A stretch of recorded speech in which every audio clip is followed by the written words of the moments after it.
আল্লাহ রাব্বুল আলামিন বলেন, মা ইয়ানতিকু আনিল হাওয়া ইন হুয়া ইল্লা ওয়াহিয়ুন ইউহা। আমার নবী নফসকে অনুসরণ করে, প্রবৃত্তিকে অনুসরণ করে কোনো কথা বলেন না। আমার নবী যেটা বলেন সেটা হলো ওহী। আমি যা বলতে বলি তাই তিনি বলেন। ওয়ালাউ তাকাওয়ালা আলাইনা বা'দাল আকাবিল। আমার নবী যদি নিজের থেকে বানিয়ে কোনো কথা যদি কোরআনের ভিতরে আমার নামে চালাই দিতেন, আমি আল্লাহ রাব্বুল আলামিন আমার নবীর ডান হাতকে চেপে ধরতাম, আর তার কণ্ঠ নালীকে আমি আল্লাহ রাব্বুল আলামিন কেটে ফেলে দিতাম। তিনি যা বলেছেন সব কার কথা? আল্লাহ পাকের কথা। তিনি হচ্ছেন গোটা বিশ্বের সর্বশ্রেষ্ঠ চরিত্রের আধার। তার চরিত্রের সার্টিফিকেট আল্লাহ পাক দিচ্ছেন। চরিত্রের সার্টিফিকেট কে দিলেন? আল্লাহ পাক দিয়েছেন। কোরআনে কারীমের মধ্যে আল্লাহ রাব্বুল আলামিন বলেন, ওয়া ইন্নাকা লাআলা খুলুকিন আযীম। নবী হে, আপনি হচ্ছেন পুত পবিত্র চরিত্রের উপরে প্রতিষ্ঠিত। সুবহানাল্লাহি ওয়া বিহামদিহি। আপনি শ্রেষ্ঠ চরিত্রের উপরে প্রতিষ্ঠিত। দেখুন, রাসূল করিম সাল্লাল্লাহু আলাইহি ওয়াসাল্লাম নবুয়ত পাওয়ার পর যখন তিনি ঘরে প্রবেশ করেছেন, সর্বপ্রথম হযরত জিবরাইলের সঙ্গে জীবনের প্রথম দেখা। ভয় পেয়েছেন, শরীরে জ্বর এসেছে, এবং হযরতে খাদিজাকে গিয়ে বলছেন যে আমাকে ঢেকে দাও, আমি ভয় পেয়েছি। হযরতে খাদিজাতুল কুবরা রাদিয়াল্লাহু তাআলা আনহা তিনি রাসূলকে বলছেন, আবুল কাসেম, হে কাসেমের পিতা, আপনার ভয় পাওয়ার কোনো কারণ নাই। আপনাকে জিন বা শয়তান কোনো অনিষ্ট করতে পারে না, কারণ আপনি এতিমদেরকে, মিসকিনদেরকে খেতে দেন, আপনি বিধবাকে আশ্রয় দেন, আপনি প্রতিবেশীর হক আদায় করেন, আপনি আত্মীয়দের হক আদায় করেন। কি সার্টিফিকেট দিচ্ছেন? স্ত্রী তো স্বামীর জন্য ভালোবাসা দিতে পারে, মহব্বত দিতে পারে, জান দিতে পারে, কিন্তু ঈমান তো আনতে পারে না। ঈমান আনা তো এত সহজ ব্যাপার না। কিন্তু রাসূল করিম সাল্লাল্লাহু আলাইহি ওয়াসাল্লাম যখন তাকে তাওহীদের দাওয়াত দিলেন, রিসালাতের দাওয়াত দিলেন, এবং বললেন আমি নবী, হযরত খাদিজা এক মুহূর্ত দেরি করেননি। হযরতে খাদিজা তার কাছে রাসূলুল্লাহ যখন রিসালাতের দাওয়াত পেশ করলেন, সঙ্গে সঙ্গে হযরত খাদিজা পড়ে নিলেন, লা ইলাহা ইল্লাল্লাহু মুহাম্মাদুর রাসূলুল্লাহ। জোরে সোরে পড়েন, লা ইলাহা ইল্লাল্লাহ, লা ইলাহা ইল্লাল্লাহ।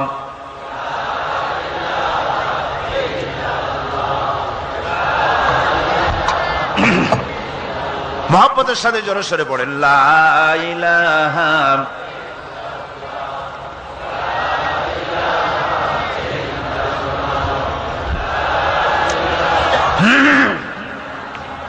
লা ইলাহা ইল্লাল্লাহু মুহাম্মাদুর রাসূলুল্লাহ। আমার বন্ধুগণ, রাসূল করিম সাল্লাল্লাহু আলাইহি ওয়াসাল্লামের উপরে স্ত্রী ঈমান আনলেন।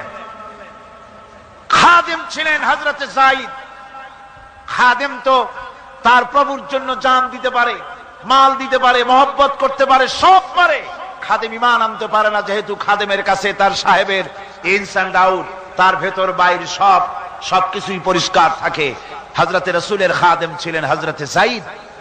হযরত যায়েদ তার উপরে যখন 15 বছর খাদেম ছিলেন রাসূলুল্লাহ, হুজুর যখন তার কাছে দাওয়াত পেশ করলেন, যখন রিসালাতের দাওয়াত পেশ করলেন, তাওহীদের দাওয়াত দিলেন, খাদেম যায়েদ একটু চিন্তা করলেন না, সাথে সাথে পড়লেন, লা ইলাহা ইল্লাল্লাহু মুহাম্মাদুর রাসূলুল্লাহ।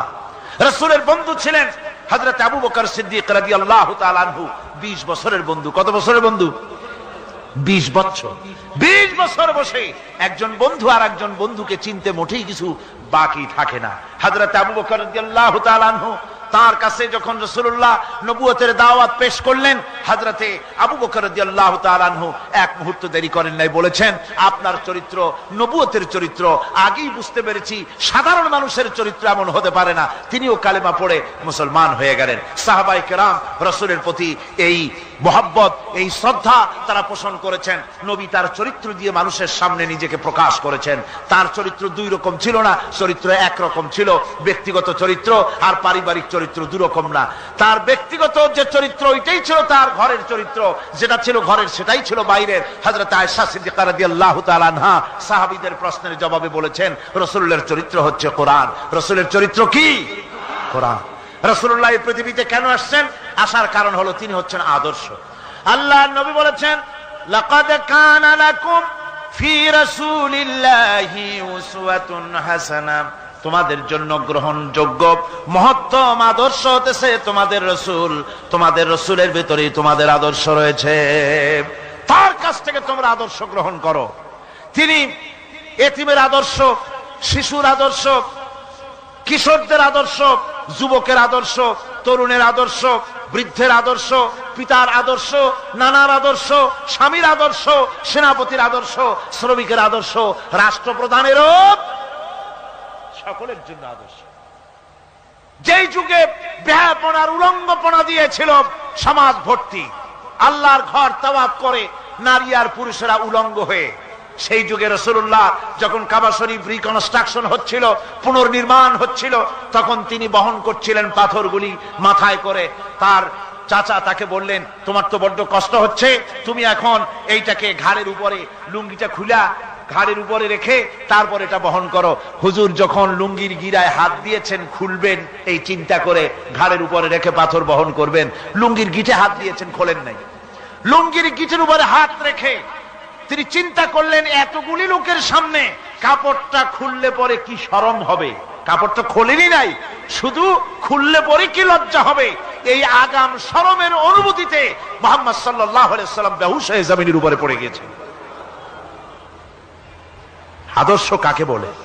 শিশুর আদর্শ, কিশোরের আদর্শ, স্বামীর আদর্শ, পিতার আদর্শ, নানার আদর্শ, গোটা পৃথিবীর সমস্ত মানুষের আদর্শ রাসূল করিম সাল্লাল্লাহু আলাইহি ওয়াসাল্লাম। তার কাছে তিনি স্ত্রীদের আদর্শ ছিলেন, তিনি নানার আদর্শ ছিলেন। ইমাম হোসাইনকে তিনি কোলে নিচ্ছেন, ঘাড়ে উঠছে বাচ্চা, বুকের উপরে উঠছে। একজন সাহাবী বলছেন, হুজুর বাচ্চা পেলে আপনি এত আদর করেন, আমার তো ৬-৭টা ছেলে মেয়ে, আমি মোটে কোলেও নি না, আর জীবনে একবার সুমাও খাই না, আমার মোটে ইচ্ছাই করে না। হুজুর বললেন, আল্লাহ যদি তোমার দিলের মধ্যে রহম পয়দা না করেন তো আমি কি করতে পারি? হুজুর বাচ্চাকে নিয়ে আদর করছেন। ইমাম হোসাইনকে বলছেন, হোসাইন কে বড় বলো তো, তুমি বড় না আমি বড়? হোসাইন বলছেন, নানাজি আমি আপনার থেকে বড়। আশ্চর্য কথা, তুমি আমার থেকে বড় কিভাবে? হোসাইন বলছেন, নানাজি বলুন তো আপনার পিতার নাম কি? হুজুর বলছেন, আমার পিতার নাম আব্দুল্লাহ। হোসাইন বলছেন, এই আব্দুল্লাহ এই পর্যন্তই শেষ, আপনি তো আমার পিতার মতো পিতা পান নাই, আমার আব্বার মতো আব্বা আপনার আছে। আমার আব্বাকে বলা হয় আসাদুল্লাহিল গালিব, সমস্ত কাফেরদের জন্য বিজয়ী বীর বাঘ আমার আব্বা। এবং আমার আব্বা সম্পর্কে আপনি বলেছেন, আনা মাদিনাতুল ইলম ওয়া আলিয়ুম বাবুহা, আমি হচ্ছে একটি জ্ঞানের রাজ্য আর আলী হচ্ছে সেই রাজ্যে প্রবেশের প্রধান তরুণ। আমার বাপের মতো বাপ আছে আপনার? হুজুর আশ্চর্য হয়ে গেলেন, বাচ্চা বলে কি? হোসেন বলছেন, নানাজি এবার কন্ত দেখি, এবার বলুন তো দেখি আপনার মায়ের নাম কি? হুজুর বলছেন, আমার মায়ের নাম আমেনা। হযরত হোসেন বলছেন, এই আমেনা পর্যন্তই শেষ, কয়জনে চিনবে কর?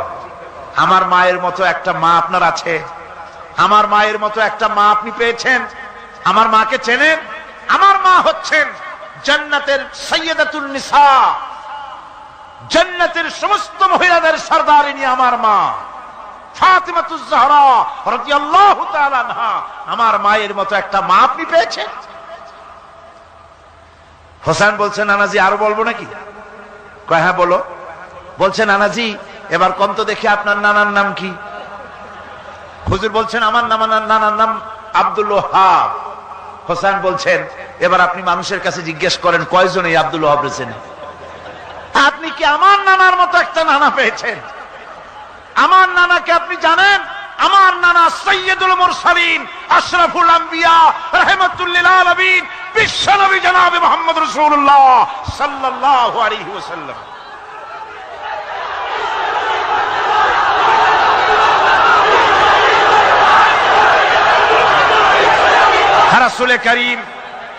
রাসূল করিম সাল্লাল্লাহু আলাইহি ওয়াসাল্লাম হোসাইনকে বুকের সাথে জড়িয়ে ধরে হোসাইনের ঠোঁটের উপরে, তার চিবুকের উপরে, তার গন্ডদেশে, তার কপলে বারবার চুমো খেতে লাগলেন আর বললেন, না না, আমি আজকে তোমার সামনে হেরে গেলাম। সুবহানাল্লাহ ওয়া বিহামদিহি। কি আদর করতেন তিনি বাচ্চাদেরকে। রাসূলুল্লাহ রাস্তা দিয়ে যেতেন আর বাচ্চারা খেলাধুলা ছেড়ে রাসূলের কাছে ছুটে আসতো। একবার তো রাসূলুল্লাহ একটা বাচ্চার মাথায় হাত বুলিয়ে খেলা ছেড়ে দিয়ে ছুটে আসছে। হুজুর তাকে জিজ্ঞেস করলেন, তোমার সাথে যে পাখিটা থাকতো সেই লাল পাখিটা কই? ছেলে তো কেঁদে ফেললো। ছেলে বলে ফেললো যে আপনি বিশ্বনবী, আমি একটা ছোট্ট মানুষ, আমার পাখির খবর আপনি রাখেন। সুবহানাল্লাহ ওয়া বিহামদিহি। রাসূলুল্লাহ তার চরিত্র দিয়ে মানুষকে জয় করেছিলেন, মুহাব্বত দিয়ে। তরবারি দিয়ে ইসলাম প্রতিষ্ঠিত হয় নাই, ইসলাম এসেছে মুহাব্বত দিয়ে, উদারতা দিয়ে, ভালোবাসা দিয়ে। তরবারি দিয়ে ইসলাম বিজয় হয় নাই পৃথিবীর বুকে। পিতামাতার প্রতি ভালোবাসা ইসলামের এক মহান শিক্ষা, যা দেখতে পাওয়া যায় রাসূলুল্লাহ সাল্লাল্লাহু আলাইহি ওয়াসাল্লামের চরিত্রে।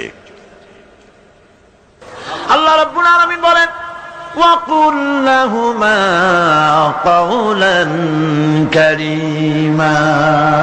মা বাবার সঙ্গে সম্মানজনক কথা বলো, খবরদার বেয়াদবি করবে না। আর মা বাপের জন্য, তাদের জন্য আমি আল্লাহ রাব্বুল আলামিনের কাছে দোয়া করো, রব্বিরহামহুমা কামা রাব্বায়ানি সাগীরা। পড়েন সবাই, রব্বিরহামহুমা কামা রাব্বায়ানি সাগীরা। আল্লাহ রাব্বুল আলামিন শিখাই দিলেন, বান্দারে তোর মা বাপের জন্য আমার কাছে দোয়া কর, আয় আল্লাহ আমার মা বাপ যেমন ছোট্টবেলায় আমাকে স্নেহের কোলে লালন পালন করেছে, মাবুদ গো আমার মা বাপকে তোমার রহমতের কোলে লালন পালন করো। আল্লাহ শিখাই দিচ্ছে। হাদিস শরীফ এসেছে, হুজুর বসে আছেন মসজিদে নববীতে, সাহাবায়ে কেরাম বসা। এক বৃদ্ধা মহিলা প্রবেশ করেছেন মসজিদে, হুজুর তাকে দেখে দাঁড়ায় গেলেন। মহিলা আসার পর নবীজি নিজের গায়ের চাদর বিছিয়ে দিলেন। মহিলা চলে যাওয়ার পর সাহাবায়ে কেরাম জিজ্ঞেস করলেন, হুজুর একজন সাধারণ মেয়ে লোকের জন্য হুজুর নিজের চাদর বিছাইলেন, বুঝলাম না ফজিলত কি, চিনলাম না মেয়ে লোকটাকে। হুজুর বলেন, সাহাবীরা চাদর তো ভালো, হক তো আদায় করতে পারি নাই, চিনতে পারো নাই, তোমরা বুঝতে পারো নাই। আমি দুনিয়া আসার পর আমার মায়ের দুধ আমার কিসমতে তেমন হয় নাই, আমি আমার মায়ের যত্ন তেমন পাই নাই, স্নেহ আদর তেমন পাই নাই। যার বুকের দুধ খাইয়া, যার কোলে কাখে চড়ে আমি বড় হয়েছি, ইনি আমার সেই দুধ মা হযরতে হালিমাতুস সাদিয়া। বন্ধুরা, মা যদি বেঁচে থাকে, রাত্রে বাড়ি গিয়ে পায়ে ধরুন, বলেন মা অন্যায় করেছি, জীবনে বহু বেয়াদবি করেছি, আমার মাফ করে দাও। বিশ্বাস করুন, মা বাপের যদি খেদমত করেন, মা বাপ যদি রাজি থাকে, রিজকে, খাদ্যে, টাকায়, ইজ্জতে জীবনেও কষ্ট হবে না। বিপদে অবিচলতার মুক্ত প্রতীক বিশ্বনবী মুহাম্মদ সাল্লাল্লাহু আলাইহি ওয়াসাল্লাম। সর্ব অবস্থায় আল্লাহর উপর ভরসা করে ধৈর্য ধরার ক্ষেত্রে তিনি স্থাপন করেছিলেন এক অনন্য দৃষ্টান্ত। হিজরতের ঘটনা তার প্রকৃষ্ট উদাহরণ। আমার ভাইয়েরা, বিপদে অবিচলতা আমাদেরকে পয়গম্বরেরা শিক্ষা দান করেছেন। আমরা দেখতে পেয়েছি বিশ্বনবী জনাবে মুহাম্মদুর রাসূলুল্লাহ সাল্লাল্লাহু আলাইহি ওয়াসাল্লাম হিজরতের রাত, কাফেররা চতুর্দিকে দাঁড়ানো। হযরত জিবরাইল এসে বলেন, ইয়া রাসূলুল্লাহ, হে কাফেররা চতুর্দিকে ঘিরে দাঁড়িয়েছে, গভীর রাত, এখন হাতে তাদের তরবারি, সকাল হলে পরেই তারা আপনাকে মেরে ফেলে দিবে, তাড়াতাড়ি ওঠেন, মদিনার দিকে চলে যান। আল্লাহ নবী ঘুমের থেকে জেগে হযরত আলীকে ডেকে বলেন, আলী, আল্লাহ অর্ডার করেছেন আমি মদিনায় চললাম, আমার বিছানার পরে আমার চাদর গায়ে দিয়ে শুয়ে থাকো। হযরত আলী বলেন, আল্লাহর হাবিব, আপনার চাদর গায়ে দিয়ে ঘুমিয়ে থাকবো, সকালবেলায় কাফির বেঈমানেরা আপনার বিছানার পরে আপনার চাদর গায়ে দেওয়া অবস্থায় আমি আলীকে তারা মুহাম্মদ মনে করবে, আর আমি আলীকে নবী মনে করে তারা তাদের তরবারি দিয়া কেটে কেটে টুকরা টুকরা করে আমারে বিদায় করে দেবে দুনিয়া থেকে। এতটুকুনো পরোয়া করি না, বরং আমার দিলের মধ্যে এটাই তৃপ্তি থাকবে যে আমি আলীর জীবনের বিনিময় আল্লাহর হাবিব দুনিয়ায় বেঁচে আছেন।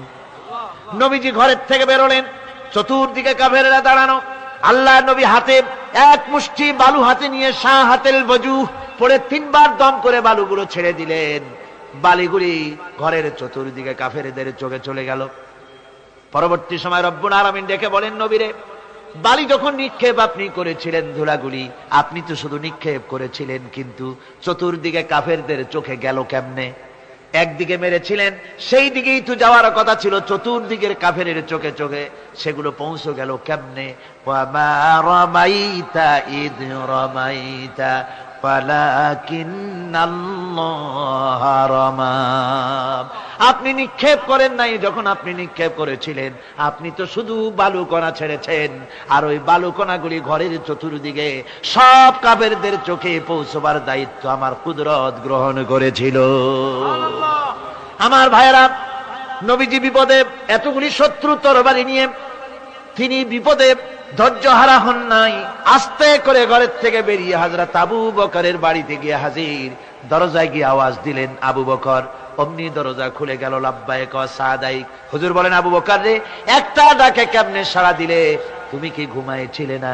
হযরত আবু বকর বলেন, হুজুর, আপনি বলেছেন আমাকে নিয়ে হিজরত করবেন, আমি মনে মনে চিন্তা করেছি, না জানি কত রাত্রে নবীজি আসেন, উঠতে যদি আমার দেরি হয়ে যায়, নবীজি যদি দরজার কাছে দাঁড়ায় দাঁড়ায় আমারে ডাকাডাকি করে, আর আমি যদি ঘুমায় থাকি, তাহলে আল্লাহর নবীর সঙ্গে বেয়াদবি হয়ে যাবে।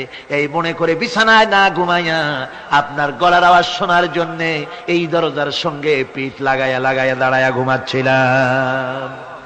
আল্লাহর নবী হযরত আবু বকরকে সঙ্গে করে নিয়ে চললেন মদিনার দিকে। উল্টা পথে রওনা করলেন। বারবার কাবা শরীফের দিকে তাকাতে লাগলেন।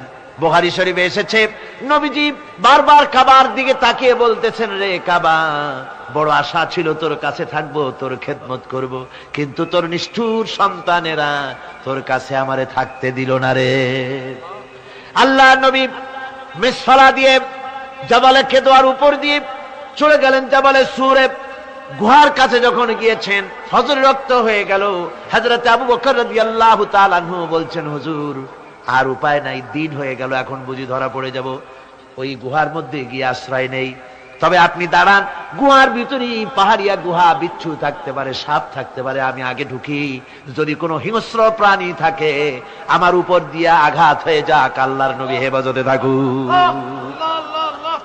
হযরত আবু বকর রাদিয়াল্লাহু তাআলা আনহু গুহার ভিতরে নামলেন।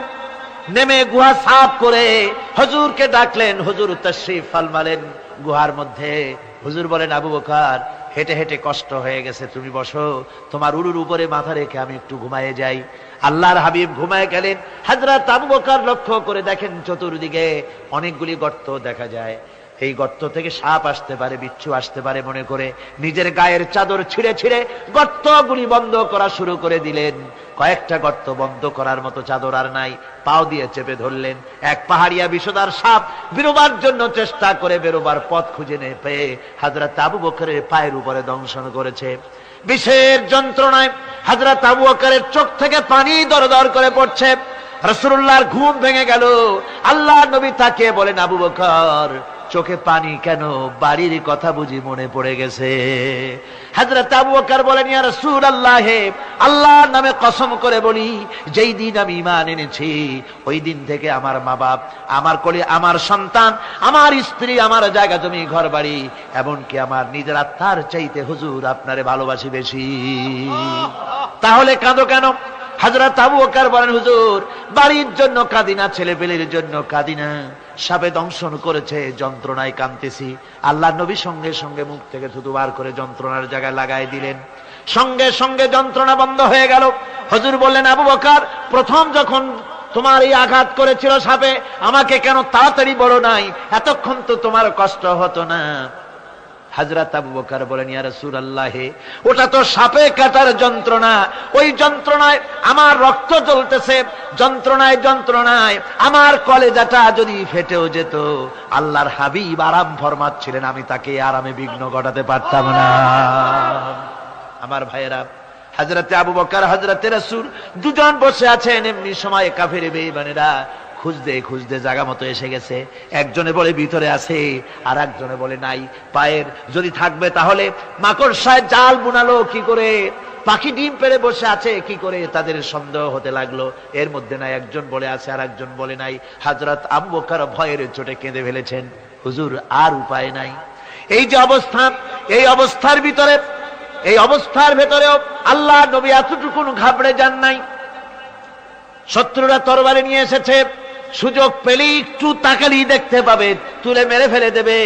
আল্লাহর হাবিব মোটেই ধৈর্য হারালেন না, এতটুকু হতাশ হলেন না।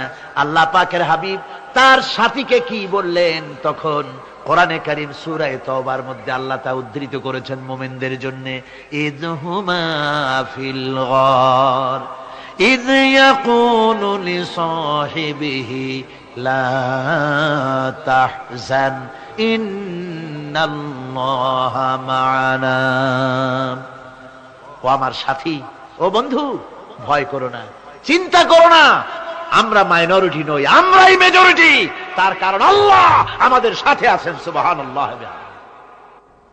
রাসূলুল্লাহ সাল্লাল্লাহু আলাইহি ওয়াসাল্লাম অত্যন্ত সাদাসিধে জীবন যাপন করতেন। হিজরত করে মদিনায় গিয়ে ইসলামী রাষ্ট্র কায়েম করার পরও তার দারিদ্রতা কাটেনি। হাদিসে এসেছে সে কথা। হযরত আবু হুরায়রা রাদিয়াল্লাহু তাআলা আনহু বলেন, আমি রাসূলুল্লাহর কাছে গেলাম, হুজুরকে গিয়ে সালাম করলাম। আল্লাহর নবী সালামের জবাব দিলেন, কিন্তু দেখতে পেলাম মুখ নড়ে, আওয়াজ বেরোলো না। কারণ কি? কাছে গিয়ে দেখি নবীজি ক্ষুধার যন্ত্রণায় কথা বলতেছেন, আওয়াজ বেরোতেছে না। এত ক্ষুধা লেগেছে আল্লাহর নবীর। 2-4 দিন চলে গেছে, খাবার নাই। রাসূলুল্লাহ সমস্ত গনিমতের মাল, যাকাত সদকার মালগুলি, খাদ্য দ্রব্যগুলি দুহাতে বিতরণ করেছেন। নিজের পেটে খাবার নাই, মানুষকে দিতেছেন। দিতে দিতে এশার নামাজ পড়ে নবীজি ঘরের মধ্যে প্রবেশ করে হযরত আয়েশা সিদ্দিকা রাদিয়াল্লাহু তাআলা আনহাকে ডেকে বলেন, আয়েশা রে, সারাদিন কষ্ট করেছি, দারুণ ক্ষুধা লেগেছে, তাড়াতাড়ি করে কিছু খাবার আমারে এনে দাও।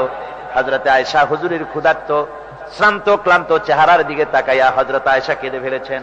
হযরত মা আয়েশা কাঁদেন আর বলেন, ইয়া রাসূলুল্লাহ, হে আল্লাহর নামের কসম করে বলি, আমি আয়েশার ঘরে কোনো পানি ছাড়া কোনো খাবার নাই। এই ছিল রাসূলের আদর্শ। হাদিস শরীফে এসেছে, আল্লাহর নবী বলেন, তোমরা যদি রাষ্ট্রীয় ক্ষমতায় যাও, বাড়ি না থাকলে সরকারি খরচ একটা বাড়ি নিতে পারো।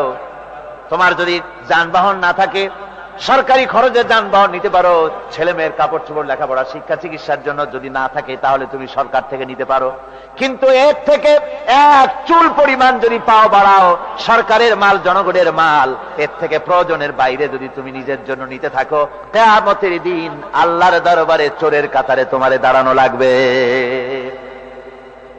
দুনিয়ায় যত সম্মান পাও না কেন, কিয়ামতে আল্লাহর দরবারে কিসের কাতারে দাঁড়াবে? চোরের কাতারে দাঁড়াতে হবে। রাসূল পাক সাল্লাল্লাহু আলাইহি ওয়াসাল্লাম এমন এক সমাজ কায়েম করেছিলেন। আমার হতাশাগ্রস্ত ছাত্ররা, যেসব ছাত্ররা সমাজতন্ত্র তোমরা করো, যারা সমাজতন্ত্র করতে হতাশাগ্রস্ত হয়েছে, এখন যাব কোথায় বলে হতাশ হয়ে গিয়েছো তোমরা, আমরা তোমাদেরকে দাওয়াত দেই, কোরআনের মাহফিল থেকে দাওয়াত দেই, ফিরে আসো। হতাশ হওয়ার কোনো কারণ নাই। লেনিন মরার, ও মরে গেছে। কার্ল মার্কস মরার, মরে গেছে, পচে গেছে, গলে গেছে, দুনিয়া থেকে শেষ হয়ে গিয়েছে। আল্লাহর নবীর নেতৃত্ব, সূর্য যতদিন উঠবে আর ডুববে, নবীজির নেতৃত্ব শেষ হবে না। ওই নেতৃত্বে আসো, রাসূলের নেতৃত্ব মেনে নাও, কোরআনের শাসন মেনে নাও, তাহলেই শান্তি পাবে তোমরা।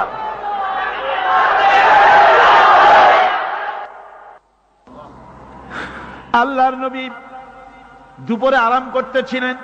হযরত ওমর বলেন, আমি দেখতে গিয়েছিলাম রাসূলুল্লাহকে, আমি যাই সালাম দিলাম, হুজুর উঠে বসলেন। আমি দেখি খেজুরের পাতা দিয়া বুনানো দড়ি, সেই দড়ি দিয়া বুনানো খাটিয়া এখনো মক্কা মদিনায় আছে, যারা হজ করতে গেছেন দেখেছেন। ওই দড়ি দিয়া বুনানো খাটিয়া, ওর উপরে তোশক নাই, বিছানার চাদর নাই, নিজের হাত মোবারক মাথার তলে দিয়া রাসূল শুয়ে আছেন। ওমরকে দেখে হুজুর উঠে বসলেন। ওমর বলেন, আমি রাসূলের পিঠের দিকে তাকায় দেখি দড়িগুলোর দাগ কেটে আছে। আমি সহ্য করতে পারলাম না, আমি শিশুর মতো ডুকরে কেঁদে উঠলাম, বললাম, ইয়া রাসূলুল্লাহ, এই পৃথিবীর কাফির বেঈমানেরা এত শান্তি করলো দুনিয়ায়, আর আল্লাহর হাবিবের পিঠে দড়ির দাগ বরদাস্ত করতে পারছি না। আপনি আমার অনুমতি দেন, একটা তোশক আপনার জন্য বানায় দেই। হুজুর আমার বলেন, ওমর রে, শোনো, দুনিয়ায় শান্তি করার জন্য আমি আসি নাই, আমি যদি হুকুম করি উহুদ পাহাড় আমার জন্য সোনায় পরিণত হয়ে যা, উহুদ পাহাড়টা আমার জন্য সোনা হয়ে যেতে পারে। আমি দুনিয়ায় শান্তির জন্য আসি নাই, এসেছি মানবতার মুক্তির জন্য। পৃথিবীর মানুষগুলিকে বাঁচাতে এসেছি, সাদা কালো মানুষের ব্যবধান দূর করতে এসেছি। রাসূলুল্লাহ নারীর অধিকার দিলেন, সাদা কালা মানুষের ব্যবধান দূর করে দিলেন। পাহাড় সমান উঁচা সাদা কালা মানুষের অধিকারকে প্রতিষ্ঠিত করলেন, বললেন মানুষে মানুষে কোনো পার্থক্য নাই। আরবের উপরে অনারবের, অনারবের উপরে আরবের, ভাষার সাদার উপরে কালোর, কালোর উপরে সাদার, কোন বর্ণ বৈষম্য ইত্যাদি দিয়ে মানুষের ফজিলত হয় না। মানুষের মর্যাদা বাড়ে। ইন্না আকরামাকুম ইনদাল্লাহি আতকাকুম। মানুষের মধ্যে মর্যাদা তোমাদের মধ্যে আল্লাহর কাছে তার যে ব্যক্তি তোমাদের মধ্যে আল্লাহকে বেশি ভয় করে। সুবহানাল্লাহ কোন, সুবহানাল্লাহ কোন। আমার ভাইয়েরা, নবীজি মদিনা মুনাওয়ারায় ইসলামী রাষ্ট্রের রাষ্ট্রপ্রধান হয়েছেন। আজ বাজারে যেতেছেন, যাওয়ার সময় ডেকে ডেকে বলেন, বিধবাদের বাড়ির সামনে দিয়ে যায়, তোমাদের বাজার লাগবে নাকি? এতিমের বাড়ির সামনে থেকে যায়, তোমাদের বাজার লাগবে নাকি? আমারে বলো, আমি বাজার করে এনে দেব।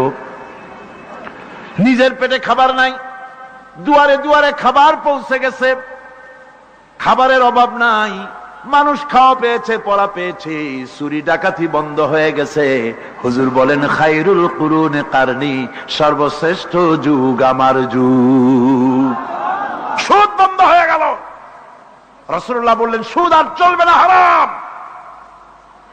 সুদ বন্ধ হয়ে গেল। হুজুর ব্যাংক চালু করে দিলেন। ব্যাংকের নাম হলো বাইতুল মাল। কি নাম হলো? এই ব্যাংক যেদিন রাসূলুল্লাহ উদ্বোধন করেন, আল্লাহর নবী বাইতুল মাল ব্যাংক উদ্বোধনের দিনে যে বক্তৃতা করলেন, বুখারীতে সেই বক্তৃতা লেখা হয়ে গেল। আল্লাহর নবী বলেন মান তারাকা দায়নান আও দিয়ান ফালাইয়া।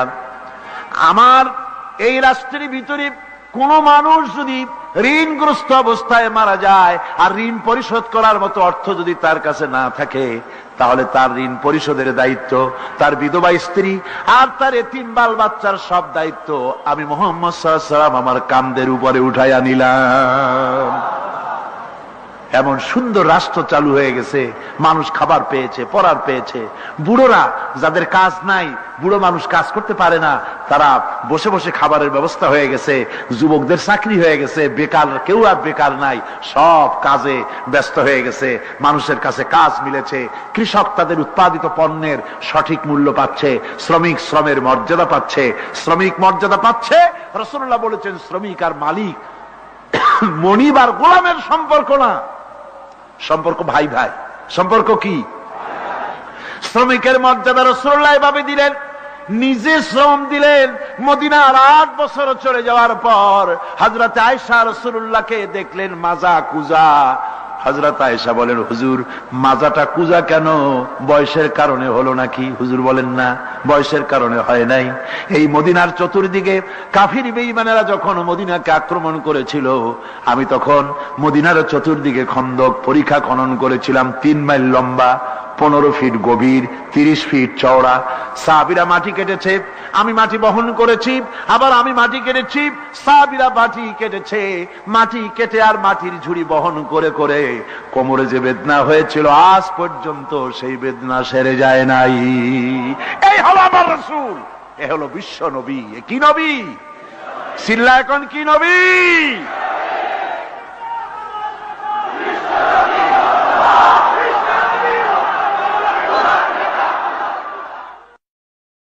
হুকুম করি উহুদ পাহাড় আমার জন্য সোনায় পরিণত হয়ে যা, উহুদ পাহাড়টা আমার জন্য সোনা হয়ে যেতে পারে। আমি দুনিয়ায় শান্তির জন্য আসি নাই, এসেছি মানবতার মুক্তির জন্য। পৃথিবীর মানুষগুলিকে বাঁচাতে এসেছি, সাদা কালো মানুষের ব্যবধান দূর করতে এসেছি। রাসূলুল্লাহ নারীর অধিকার দিলেন, সাদা কালা মানুষের ব্যবধান দূর করে দিলেন। পাহাড় সমান উঁচা সাদা কালা মানুষের অধিকারকে প্রতিষ্ঠিত করলেন, বললেন মানুষে মানুষে কোনো পার্থক্য নাই। আরবের উপরে অনারবের, অনারবের উপরে আরবের, ভাষার সাদার উপরে কালোর, কালোর উপরে সাদার, কোন বর্ণ বৈষম্য ইত্যাদি দিয়ে মানুষ। নিজের পেটে খাবার নাই, দুয়ারে দুয়ারে খাবার পৌঁছে গেছে, খাবারের অভাব নাই, মানুষ খাওয়া পেয়েছে, পড়া পেয়েছে, চুরি ডাকাতি বন্ধ হয়ে গেছে। হুজুর বলেন খায়রুল কুরুনে কারনি, সর্বশ্রেষ্ঠ যুগ আমার যুগ। সুদ বন্ধ হয়ে গেল। রাসূলুল্লাহ বললেন সুদ আর চলবে না, হারাম। সুদ বন্ধ হয়ে গেল। হুজুর ব্যাংক চালু করে দিলেন। ব্যাংকের নাম হলো বাইতুল মাল। কি নাম হলো? এই ব্যাংক যেদিন রাসূলুল্লাহ উদ্বোধন করেন, আল্লাহ নবী বাইতুল মাল ব্যাংক উদ্বোধনের দিনে যে বক্তৃতা করলেন, বুখারীতে সেই বক্তৃতা লেখা হয়ে গেল। আল্লাহ নবী বলেন মান তারাকা দায়নান আও দিয়ান ফালাইয়া, আমার এই রাষ্ট্রের ভিতরে কোন মানুষ যদি ঋণগ্রস্ত অবস্থায় মারা যায় আর ঋণ পরিশোধ করার মতো অর্থ যদি তার কাছে না থাকে, তাহলে তার ঋণ পরিশোধের দায়িত্ব, তার বিধবা স্ত্রী আর তার এতিম বাল বাচ্চার সব দায়িত্ব আমি মুহাম্মদ সাল্লাল্লাহু আলাইহি ওয়াসাল্লাম আমার কাঁধের উপরে উঠাইয়া নিলাম। এমন সুন্দর রাষ্ট্র চালু হয়ে গেছে। মানুষ খাবার পেয়েছে, পড়ার পেয়েছে। বুড়োরা যাদের কাজ নাই, বুড়ো মানুষ কাজ করতে পারে না, তারা বসে বসে খাবারের ব্যবস্থা হয়ে গেছে। যুবকদের চাকরি হয়ে গেছে, বেকার কেউ আর বেকার নাই, সব কাজে ব্যস্ত হয়ে গেছে। মানুষের কাছে কাজ মিলেছে। কৃষক তাদের উৎপাদিত পণ্যের সঠিক মূল্য পাচ্ছে। শ্রমিক শ্রমের মর্যাদা পাচ্ছে। শ্রমিক মর্যাদা পাচ্ছে। রাসূলুল্লাহ বলেছেন শ্রমিক আর মালিক মনিব আর গোলামের সম্পর্ক না, সম্পর্ক ভাই ভাই। সম্পর্ক কি? শ্রমিকের মর্যাদা রাসূলুল্লাহ এভাবে দিলেন, নিজে শ্রম দিলেন। মদিনার 8 বছর চলে যাওয়ার পর হযরত আয়েশা রাসূলুল্লাহকে দেখলেন মাজা কুজা। হযরত আয়েশা বলেন হুজুর মাজাটা কুজা কেন? বয়সের কারণে হলো নাকি? হুজুর বলেন না, বয়সের কারণে হয় নাই। এই মদিনার চতুর্দিকে কাফির বেঈমানেরা যখন মদিনাকে আক্রমণ করেছিল, আমি তখন মদিনার চতুর্দিকে খন্দক পরিখা খনন করেছিলাম। 3 মাইল লম্বা, 15 ফিট গভীর, 30 ফিট চওড়া। সাহাবীরা মাটি কেটেছে, আমি মাটি বহন করেছি, আবার আমি মাটি কেটেছি, সাহাবীরা মাটি কেটেছে। মাটি কেটে আর মাটির ঝুড়ি বহন করে করে কোমরে যে বেদনা হয়েছিল আজ পর্যন্ত সেই বেদনা সেরে যায় নাই। এই হলো আমার রাসূল, এ হলো বিশ্ব নবী। কি নবী? সিল্লা এখন কি নবী?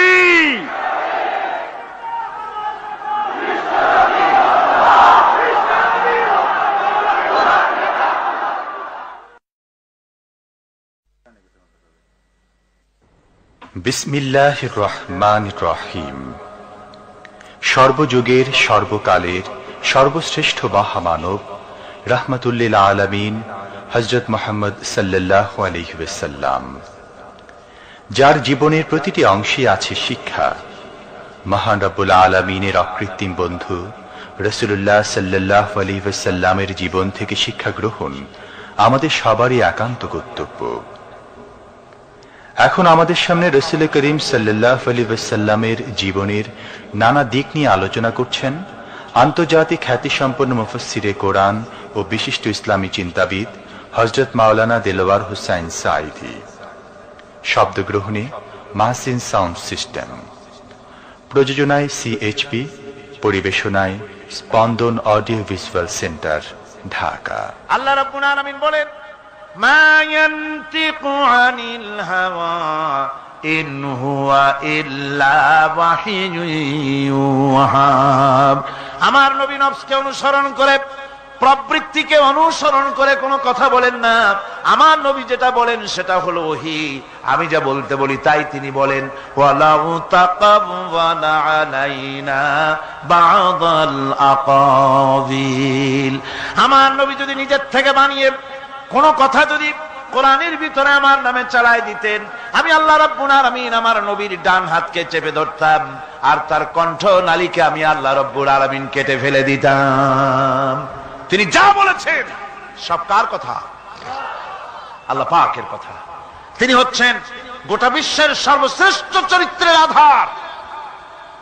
তার চরিত্রের সার্টিফিকেট আল্লাহ পাক দিচ্ছেন। চরিত্রের সার্টিফিকেট কে দিলেন? আল্লাহ পাক দিয়েছেন।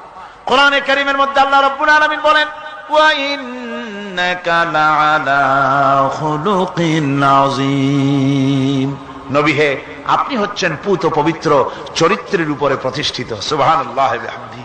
আপনি শ্রেষ্ঠ চরিত্রের উপরে প্রতিষ্ঠিত।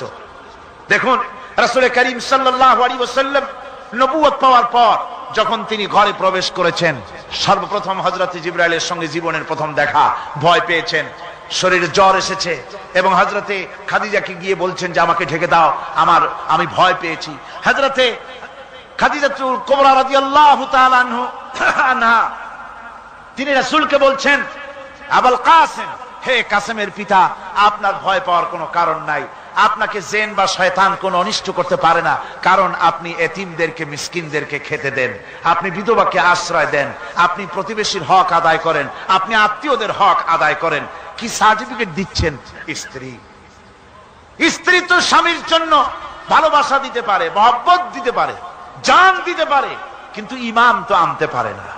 ঈমান আনা তো এত সহজ ব্যাপার না।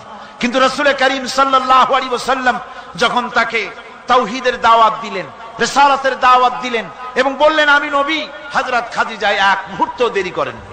হযরতে খাদিজা তার কাছে রাসূলুল্লাহ যখন রিসালাতের দাওয়াত পেশ করলেন, সঙ্গে সঙ্গে হযরত খাদিজা পড়ে নিলেন লা ইলাহা ইল্লাল্লাহু মুহাম্মাদুর রাসূলুল্লাহ। জোরে জোরে পড়েন লা ইলাহা ইল্লাল্লাহ, লা ইলাহা ইল্লাল্লাহ।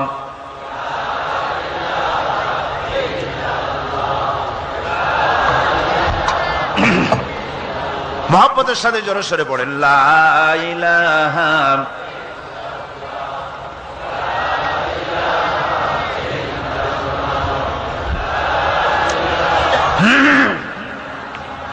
লা ইলাহা ইল্লাল্লাহু মুহাম্মাদুর রাসূলুল্লাহ।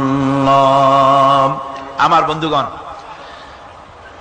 রাসূল করিম সাল্লাল্লাহু আলাইহি ওয়াসাল্লামের উপরে স্ত্রী ঈমান আনলেন। খাদেম ছিলেন হযরতে যায়েদ। খাদেম তো তার প্রভুর জন্য জান দিতে পারে, মাল দিতে পারে, মহব্বত করতে পারে, সব পারে। খাদেম ঈমান আনতে পারে না, যেহেতু খাদেমের কাছে তার সাহেবের ইনস এন্ড আউট, তার ভেতর বাইরে সবকিছুই পরিষ্কার থাকে। হযরতে রাসূলের খাদেম ছিলেন হযরতে যায়েদ। হযরত যায়েদ তার উপরে যখন 15 বছর খাদেম ছিলেন রাসূলুল্লাহ, হুজুর যখন তার কাছে দাওয়াত পেশ করলেন, যখন রিসালাতের দাওয়াত পেশ করলেন, তাওহীদের দাওয়াত দিলেন, খাদেম যায়েদ একটু চিন্তা করলেন না, সাথে সাথে পড়লেন লা ইলাহা ইল্লাল্লাহু মুহাম্মাদুর রাসূলুল্লাহ। রাসূলের বন্ধু ছিলেন হযরত আবু বকর সিদ্দিক রাদিয়াল্লাহু তাআলা আনহু। 20 বছরের বন্ধু। কত বছরের বন্ধু? 20 বছর।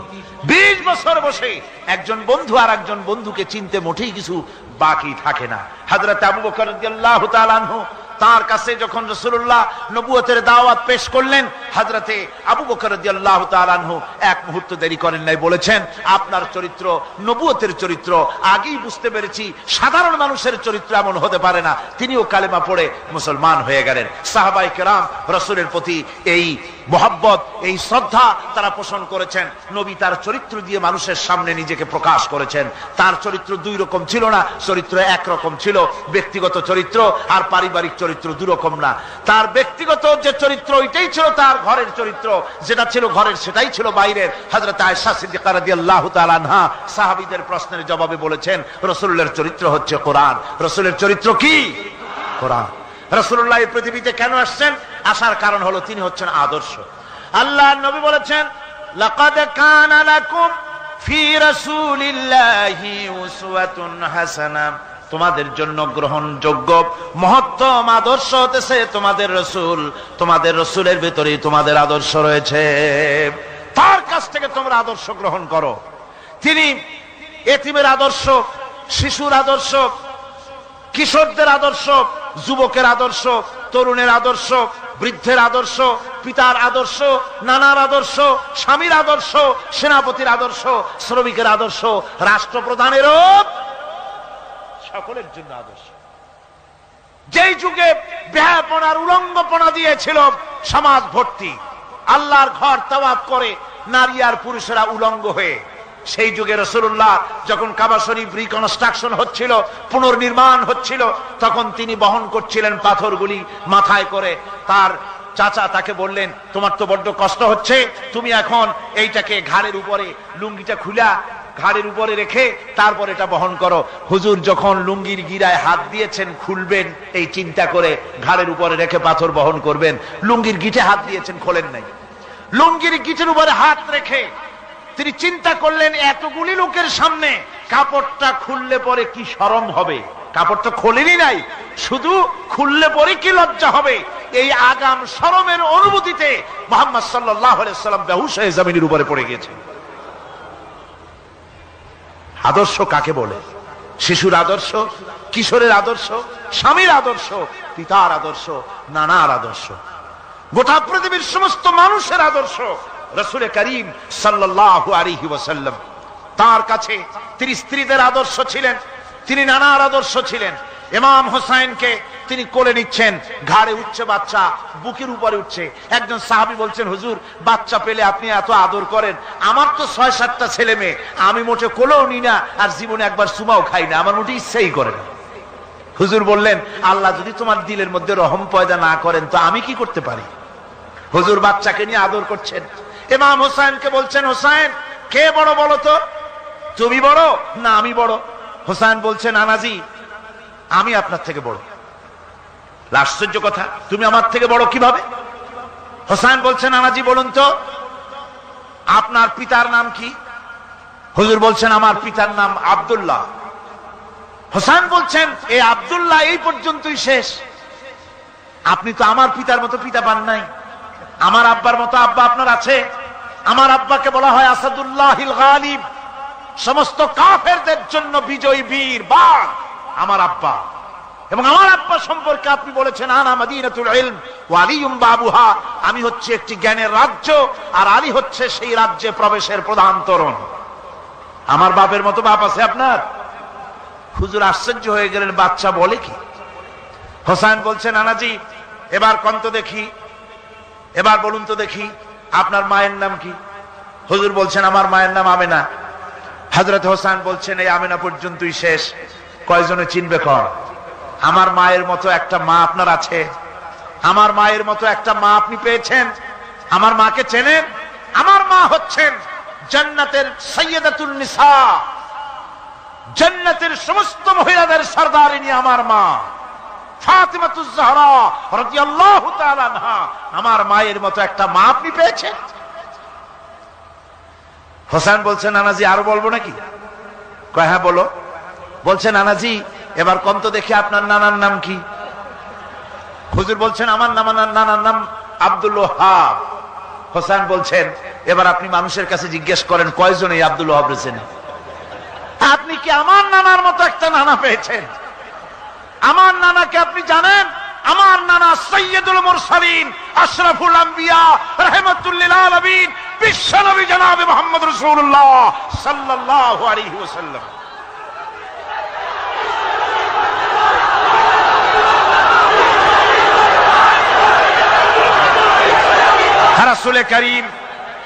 রাসূল করিম সাল্লাল্লাহু আলাইহি ওয়াসাল্লাম হোসেনকে বুকের সাথে জড়িয়ে ধরে হোসেনের ঠোঁটের উপরে, তার চিবুকের উপরে, তার গণ্ডদেশে, তার কপলে বারবার চুমো খেতে লাগলেন আর বললেন, নানা আমি আজকে তোমার সামনে হেরে গেলাম। সুবহানাল্লাহ ওয়া বিহামদিহি। কি আদর করতেন তিনি বাচ্চাদেরকে। রাসূলুল্লাহ রাস্তা দিয়ে যেতেন আর বাচ্চারা খেলাধুলা ছেড়ে রাসূলের কাছে ছুটে আসতো। একবার তো রাসূলুল্লাহ একটা বাচ্চার মাথায় হাত বুলিয়ে খেলা ছেড়ে দিয়ে ছুটে আসছে। হুজুর তাকে জিজ্ঞেস করলেন, তোমার সাথে যে পাখিটা থাকতো সেই লাল পাখিটা কই? ছেলে তো কেঁদে ফেললো। ছেলে বলে ফেললো যে আপনি বিশ্বনবী, আমি একটা ছোট্ট মানুষ, আমার পাখির খবর আপনি রাখেন। সুবহানাল্লাহ ওয়া বিহামদিহি। রাসূলুল্লাহ তার চরিত্র দিয়ে মানুষকে জয় করেছিলেন, মুহাব্বত দিয়ে। তরবারি দিয়ে ইসলাম প্রতিষ্ঠিত হয় নাই, ইসলাম এসেছে মুহাব্বত দিয়ে, উদারতা দিয়ে, ভালোবাসা দিয়ে। তরবারি দিয়ে ইসলাম বিজয় হয় নাই পৃথিবীর বুকে। পিতামাতার প্রতি ভালোবাসা ইসলামের এক মহান শিক্ষা, যা দেখতে পাওয়া যায় রাসূলুল্লাহ সাল্লাল্লাহু আলাইহি ওয়াসাল্লামের চরিত্রে। আল্লাহ রাব্বুল আলামিন বলেন, وَقُلْ لَهُمَا قَوْلًا كَرِيمًا, মা বাবার সঙ্গে সম্মানজনক কথা বলো, খবরদার বেয়াদবি করবে না। আর মা বাবার জন্য, তাদের জন্য আমি আল্লাহ রাব্বুল আলামিনের কাছে দোয়া করো, রব্বি রব্বিরহামহুমা কামা রাব্বায়ানি সাগীরা। পড়েন সবাই, রব্বিরহামহুমা কামা রাব্বায়ানি সাগীরা। আল্লাহ রাব্বুল আলামিন শিখাই দিলেন বান্দারে, তোর মা বাপের জন্য আমার কাছে দোয়া করায়। আল্লাহ, আমার মা বাপ যেমন ছোট্ট বেলায় আমাকে স্নেহের কোলে লালন পালন করেছে, মাবুদ গো আমার মা বাপকে তোমার রহমতের কোলে লালন পালন করো। আল্লাহ শিখাই দিচ্ছে। হাদিস শরীফ এসেছে, হুজুর বসে আছেন মসজিদে নববীতে, সাহাবায়ে কেরাম বসা, এক বৃদ্ধা মহিলা প্রবেশ করেছেন মসজিদে, হুজুর তাকে দেখে দাঁড়ায় গেলেন। মহিলা আসার পর নবীজি নিজের গায়ের চাদর বিছিয়ে দিলেন। মহিলা চলে যাওয়ার পর সাহাবায়ে কেরাম জিজ্ঞেস করলেন, হুজুর একজন সাধারণ মেয়ে লোকের জন্য হুজুর নিজের চাদর বিছাইলেন, বুঝলাম না ফজিলত কি, চিনলাম না মেয়ে লোকটাকে। হুজুর বলেন, সাহাবীরা চাদর তো ভালো, হক তো আদায় করতে পারি নাই, চিনতে পারো নাই, তোমরা বুঝতে পারো নাই। আমি দুনিয়া আসার পর আমার মায়ের দুধ আমার কিসমতে তেমন হয় নাই, আমি আমার মায়ের যত্ন তেমন পাই নাই, স্নেহ আদর তেমন পাই নাই। যার বুকের দুধ খাইয়া, যার কোলে কাখে চড়ে আমি বড় হয়েছি, ইনি আমার সেই দুধ মা হযরতে হালিমাতুস সাদিয়া। বন্ধুরা, মা যদি বেঁচে থাকে, রাত্রে বাড়ি গিয়ে পায়ে ধরুন, বলেন মা অন্যায় করেছি, জীবনে বহু বেয়াদবি করেছি, আমার মাফ করে দাও। বিশ্বাস করুন, মা বাপের যদি খেদমত করেন, মা বাপ যদি রাজি থাকে, রিজকে, খাদ্যে, টাকায়, ইজ্জতে জীবনেও কষ্ট হবে না। বিপদে অবিচলতার মুক্ত প্রতীক বিশ্বনবী মুহাম্মদ সাল্লাল্লাহু আলাইহি ওয়াসাল্লাম। সর্ব অবস্থায় আল্লাহর উপর ভরসা করে ধৈর্য ধরার ক্ষেত্রে তিনি স্থাপন করেছিলেন এক অনন্য দৃষ্টান্ত। হিজরতের ঘটনা তার প্রকৃষ্ট উদাহরণ। আমার ভাইয়েরা, বিপদে অবিচলতা আমাদেরকে পয়গম্বরেরা শিক্ষা দান করেছেন। আমরা দেখতে পেয়েছি বিশ্বনবী জনাবে মুহাম্মদুর রাসূলুল্লাহ সাল্লাল্লাহু আলাইহি ওয়াসাল্লাম হিজরতের রাত, কাফেররা চতুর্দিকে দাঁড়ানো, হযরত জিবরাইল এসে বলেন, ইয়া রাসূলুল্লাহ, হে কাফেররা চতুর্দিকে ঘিরে দাঁড়িয়েছে, গভীর রাত, এখন হাতে তাদের তরবারি, সকাল হলে পরেই তারা আপনাকে মেরে ফেলে দিবে, তাড়াতাড়ি ওঠেন, মদিনার দিকে চলে যান। আল্লাহ নবী ঘুমের থেকে জেগে হযরত আলীকে ডেকে বলেন, আলী, আল্লাহ অর্ডার করেছেন আমি মদিনায় চললাম, আমার বিছানার পরে আমার চাদর গায়ে দিয়ে শুয়ে থাকো। হযরত আলী বলেন, আল্লাহর হাবিব, আপনার চাদর গায়ে দিয়ে ঘুমিয়ে থাকবো, সকালবেলায় কাফির বেঈমানেরা আপনার বিছানার পরে আপনার চাদর গায়ে দেওয়া অবস্থায় আমি আলীকে তারা মুহাম্মদ মনে করবে, আর আমি আলীকে নবী মনে করে তারা তাদের তরবারি দিয়া কেটে কেটে টুকরা টুকরা করে আমারে বিদায় করে দেবে দুনিয়া থেকে। এতটুকুনো পরোয়া করি না, বরং আমার দিলের মধ্যে এটাই তৃপ্তি থাকবে যে আমি আলীর জীবনের বিনিময় আল্লাহর হাবিব দুনিয়ায় বেঁচে আছেন। নবীজি ঘরের থেকে বেরোলেন, চতুর্দিকে কাফেররা দাঁড়ানো। আল্লাহ নবী হাতে এক মুষ্টি বালু হাতে নিয়ে শাহাতেল ওযু পড়ে 3 বার দম করে বালুগুলো ছেড়ে দিলেন। বালিগুলি ঘরের চতুর্দিকে কাফেরদের চোখে চলে গেল। পরবর্তী সময় রব্বুল আলামিন ডেকে বলেন, নবীরে, বালি যখন নিক্ষেপ আপনি করেছিলেন, ধুলাগুলি আপনি তো শুধু নিক্ষেপ করেছিলেন, কিন্তু চতুর্দিকে কাফেরদের চোখে গেল কেমনে? একদিকে মেরেছিলেন, সেই দিকেই তো যাওয়ার কথা ছিল, চতুর্দিকের কাফেরের চোখে চোখে সেগুলো পৌঁছে গেল কেমনে? ওয়ামা রামাইতা ইদ রামাইতা ওয়ালাকিন্নাল্লাহ রামা। আপনি নিক্ষেপ করেন নাই, যখন আপনি নিক্ষেপ করেছিলেন আপনি তো শুধু বালুকণা ছেড়েছেন, আর ওই বালুকণাগুলি ঘরের চতুর্দিকে সব কাফেরদের চোখে পৌঁছবার দায়িত্ব আমার কুদরত গ্রহণ করেছিল। আমার ভাইয়েরা, নবীজি বিপদে, এতগুলি শত্রু তরবারি নিয়ে তিনি বিপদে ধৈর্য হারা হন নাই।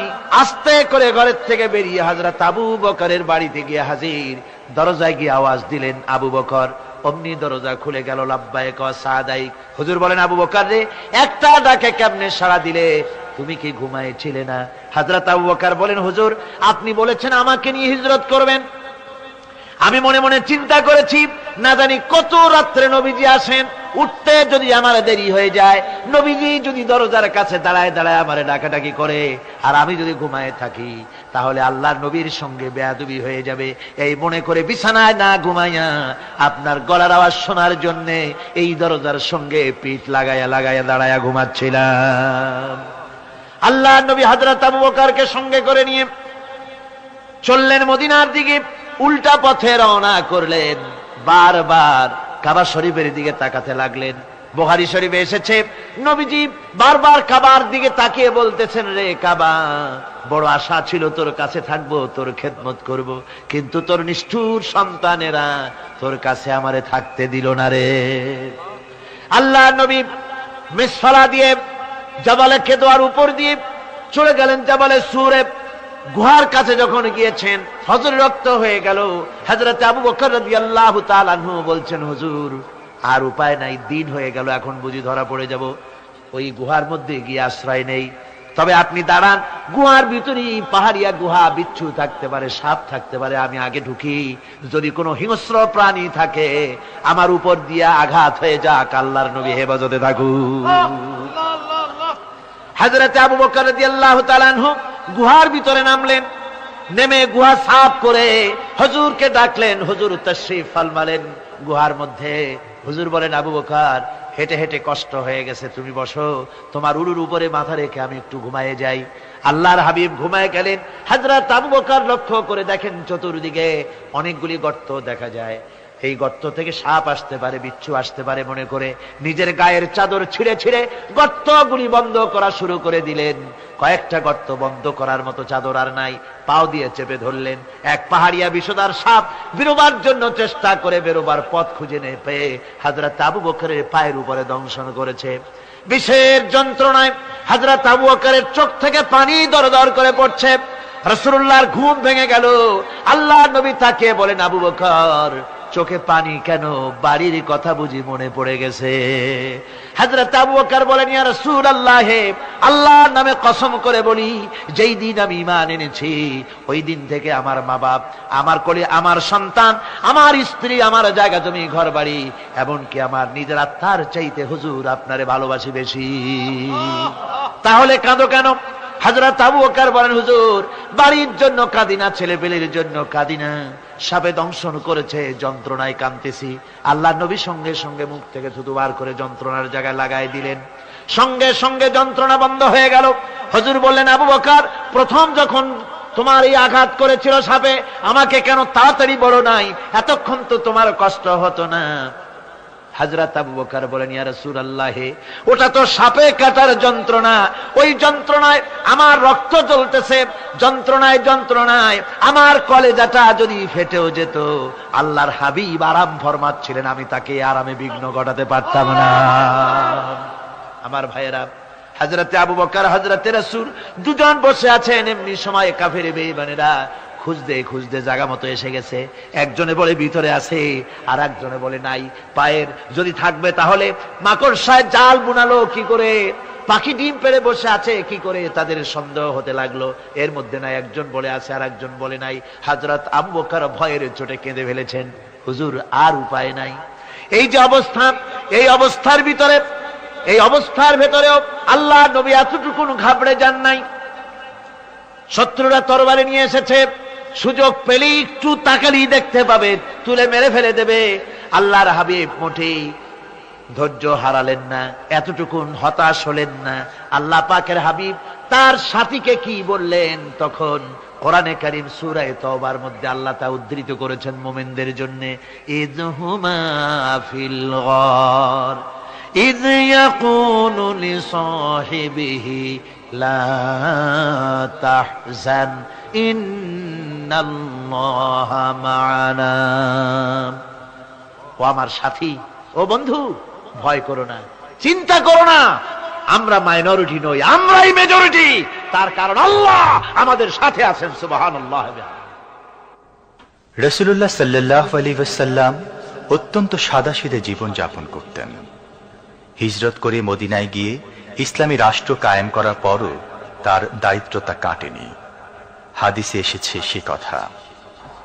হযরত আবু হুরায়রা রাদিয়াল্লাহু তাআলা আনহু বলেন, আমি রাসূলুল্লাহর কাছে গেলাম, হুজুরকে গিয়ে সালাম করলাম, আল্লাহর নবী সালামের জবাব দিলেন, কিন্তু দেখতে পেলাম মুখ নড়ে, আওয়াজ বেরোলো না। কারণ কি?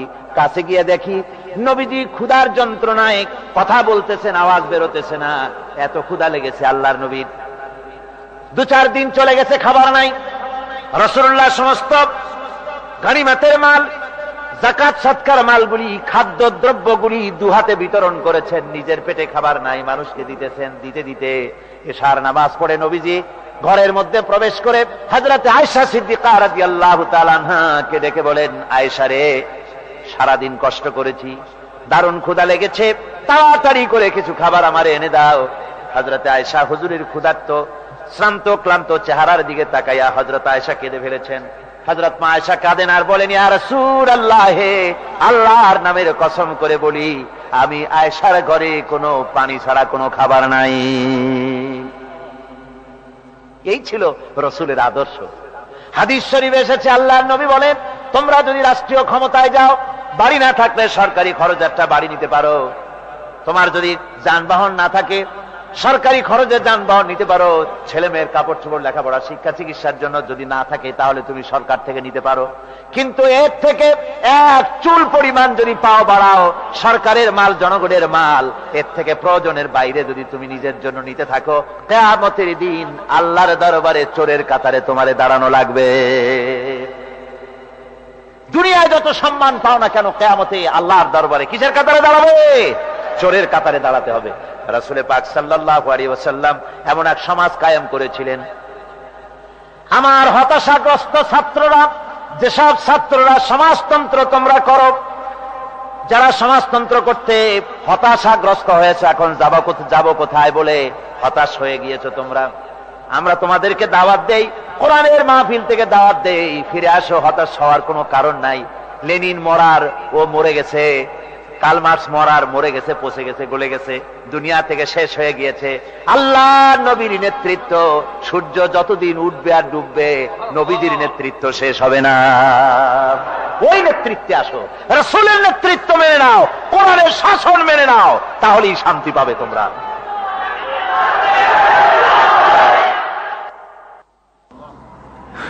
আল্লাহর নবী দুপুরে আরাম করতেছিলেন।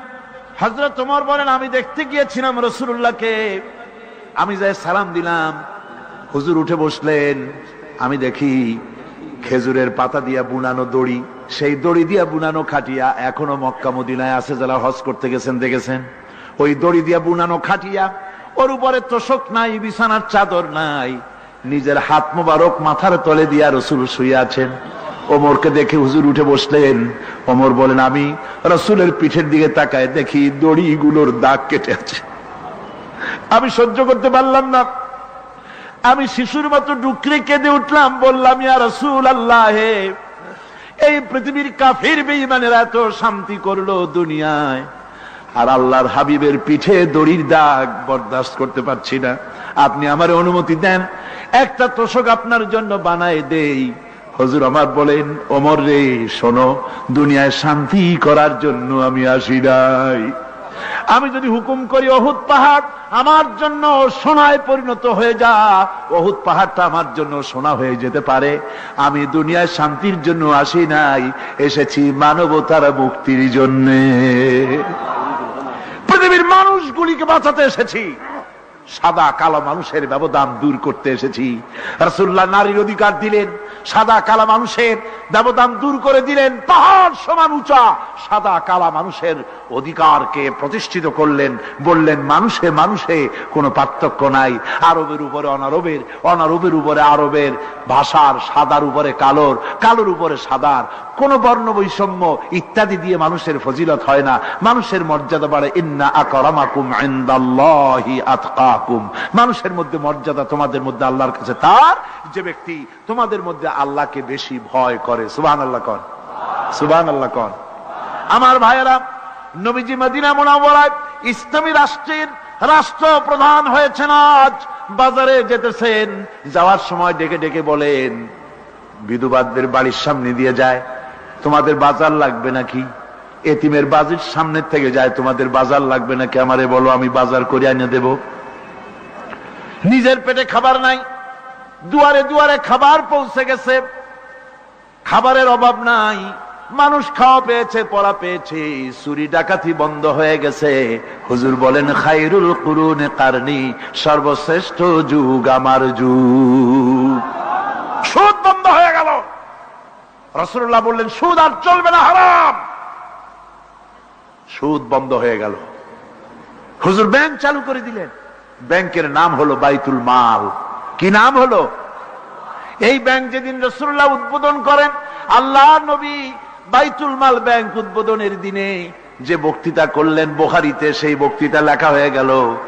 আল্লাহ নবী বলেন মান তারাকা দায়নান আও দিয়ান ফালাইয়া, আমার এই রাষ্ট্রের ভিতরে কোন মানুষ যদি ঋণগ্রস্ত অবস্থায় মারা যায় আর ঋণ পরিশোধ করার মতো অর্থ যদি তার কাছে না থাকে, তাহলে তার ঋণ পরিশোধের দায়িত্ব, তার বিধবা স্ত্রী আর তার এতিম বাল বাচ্চার সব দায়িত্ব আমি মুহাম্মদ সাল্লাল্লাহু আলাইহি ওয়াসাল্লাম আমার কাঁধের উপরে উঠাইয়া নিলাম। এমন সুন্দর রাষ্ট্র চালু হয়ে গেছে, মানুষ খাবার পেয়েছে, পড়ার পেয়েছে। বুড়োরা যাদের কাজ নাই, বুড়ো মানুষ কাজ করতে পারে না, তারা বসে বসে খাবারের ব্যবস্থা হয়ে গেছে। যুবকদের চাকরি হয়ে গেছে, বেকার কেউ আর বেকার নাই, সব কাজে ব্যস্ত হয়ে গেছে, মানুষের কাছে কাজ মিলেছে। কৃষক তাদের উৎপাদিত পণ্যের সঠিক মূল্য পাচ্ছে, শ্রমিক শ্রমের মর্যাদা পাচ্ছে, শ্রমিক মর্যাদা পাচ্ছে। রাসূলুল্লাহ বলেছেন শ্রমিক আর মালিক মনিব আর গোলামের সম্পর্ক না, সম্পর্ক ভাই ভাই। সম্পর্ক কি? শ্রমিকের মর্যাদা রাসূলুল্লাহ এভাবে দিলেন, নিজে শ্রম দিলেন। মদিনার 8 বছর চলে যাওয়ার পর হযরত আয়েশা রাসূলুল্লাহকে দেখলেন মাজা কুজা। হযরত আয়েশা বলেন হুজুর মাজাটা কুজা কেন? বয়সের কারণে হলো নাকি? হুজুর বলেন না, বয়সের কারণে হয় নাই। এই মদিনার চতুর্দিকে কাফির বেঈমানেরা যখন মদিনাকে আক্রমণ করেছিল, আমি তখন মদিনার চতুর্দিকে খন্দক পরিখা খনন করেছিলাম, 3 মাইল লম্বা, 15 ফিট গভীর, 30 ফিট চওড়া। সাহাবীরা মাটি কেটেছে, আমি মাটি বহন করেছি, আবার আমি মাটি কেটেছি, সাহাবীরা মাটি কেটেছে। মাটি কেটে আর মাটির ঝুড়ি বহন করে করে কোমরে যে বেদনা হয়েছিল আজ পর্যন্ত সেই বেদনা সেরে যায় নাই। এই হলো আমার রাসূল, এ হলো বিশ্ব নবী। কি নবী? সিল্লা এখন কি নবী?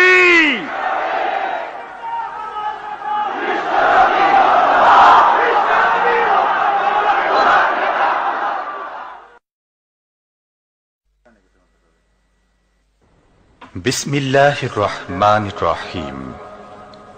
সর্বযুগের সর্বকালের সর্বশ্রেষ্ঠ মহামানব রাহমাতুল্লিল আলামিন হযরত মুহাম্মদ সাল্লাল্লাহু আলাইহি ওয়াসাল্লাম, যার জীবনের প্রতিটি অংশে আছে শিক্ষা, মহান রব্বুল আলামিনের অকৃত্রিম বন্ধু রাসূলুল্লাহ সাল্লাল্লাহু আলাইহি ওয়াসাল্লামের জীবন থেকে শিক্ষা গ্রহণ আমাদের সবারই একান্ত কর্তব্য।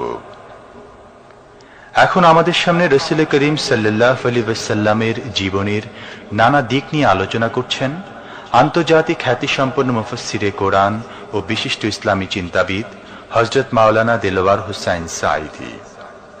শব্দগ্রহণে মাহসিন সাউন্ড সিস্টেম, প্রযোজনায় সিএইচপি, পরিবেশনায় স্পন্দন অডিও ভিজুয়াল সেন্টার, ঢাকা। আল্লাহ রাব্বুল আলামিন বলেন মা ইয়ানতিকু আনিল হাওয়া ইন হুয়া ইল্লা ওয়াহিয়ুন ইউহা। আমার নবী নফসকে অনুসরণ করে, প্রবৃত্তিকে অনুসরণ করে কোনো কথা বলেন না। আমার নবী যেটা বলেন সেটা হলো ওহী। আমি যা বলতে বলি তাই তিনি বলেন। ওয়ালাউ তাকাওয়ালা আলাইনা বা'দাল আকাবিল।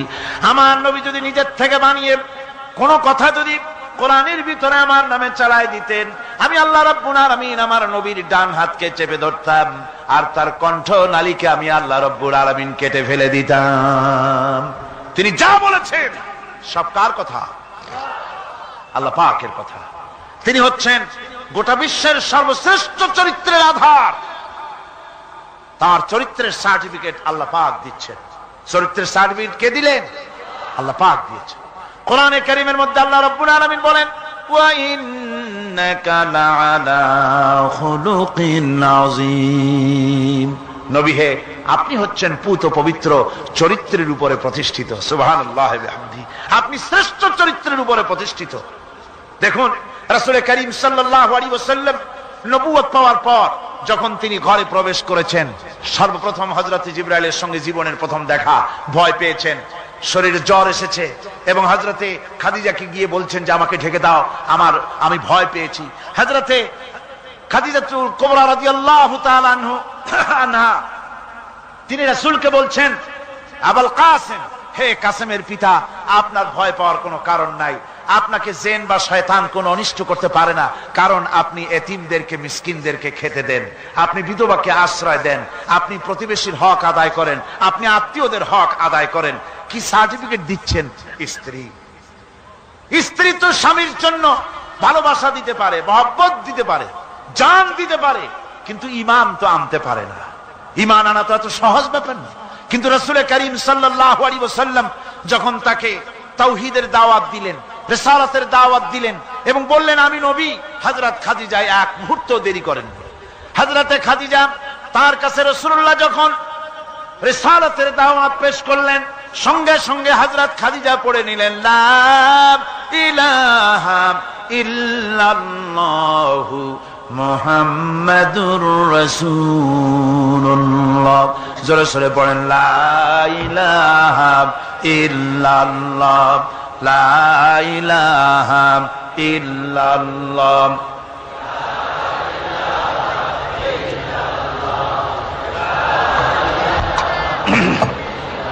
মুহাব্বতের সাথে জোরে সোরে পড়েন লা ইলাহা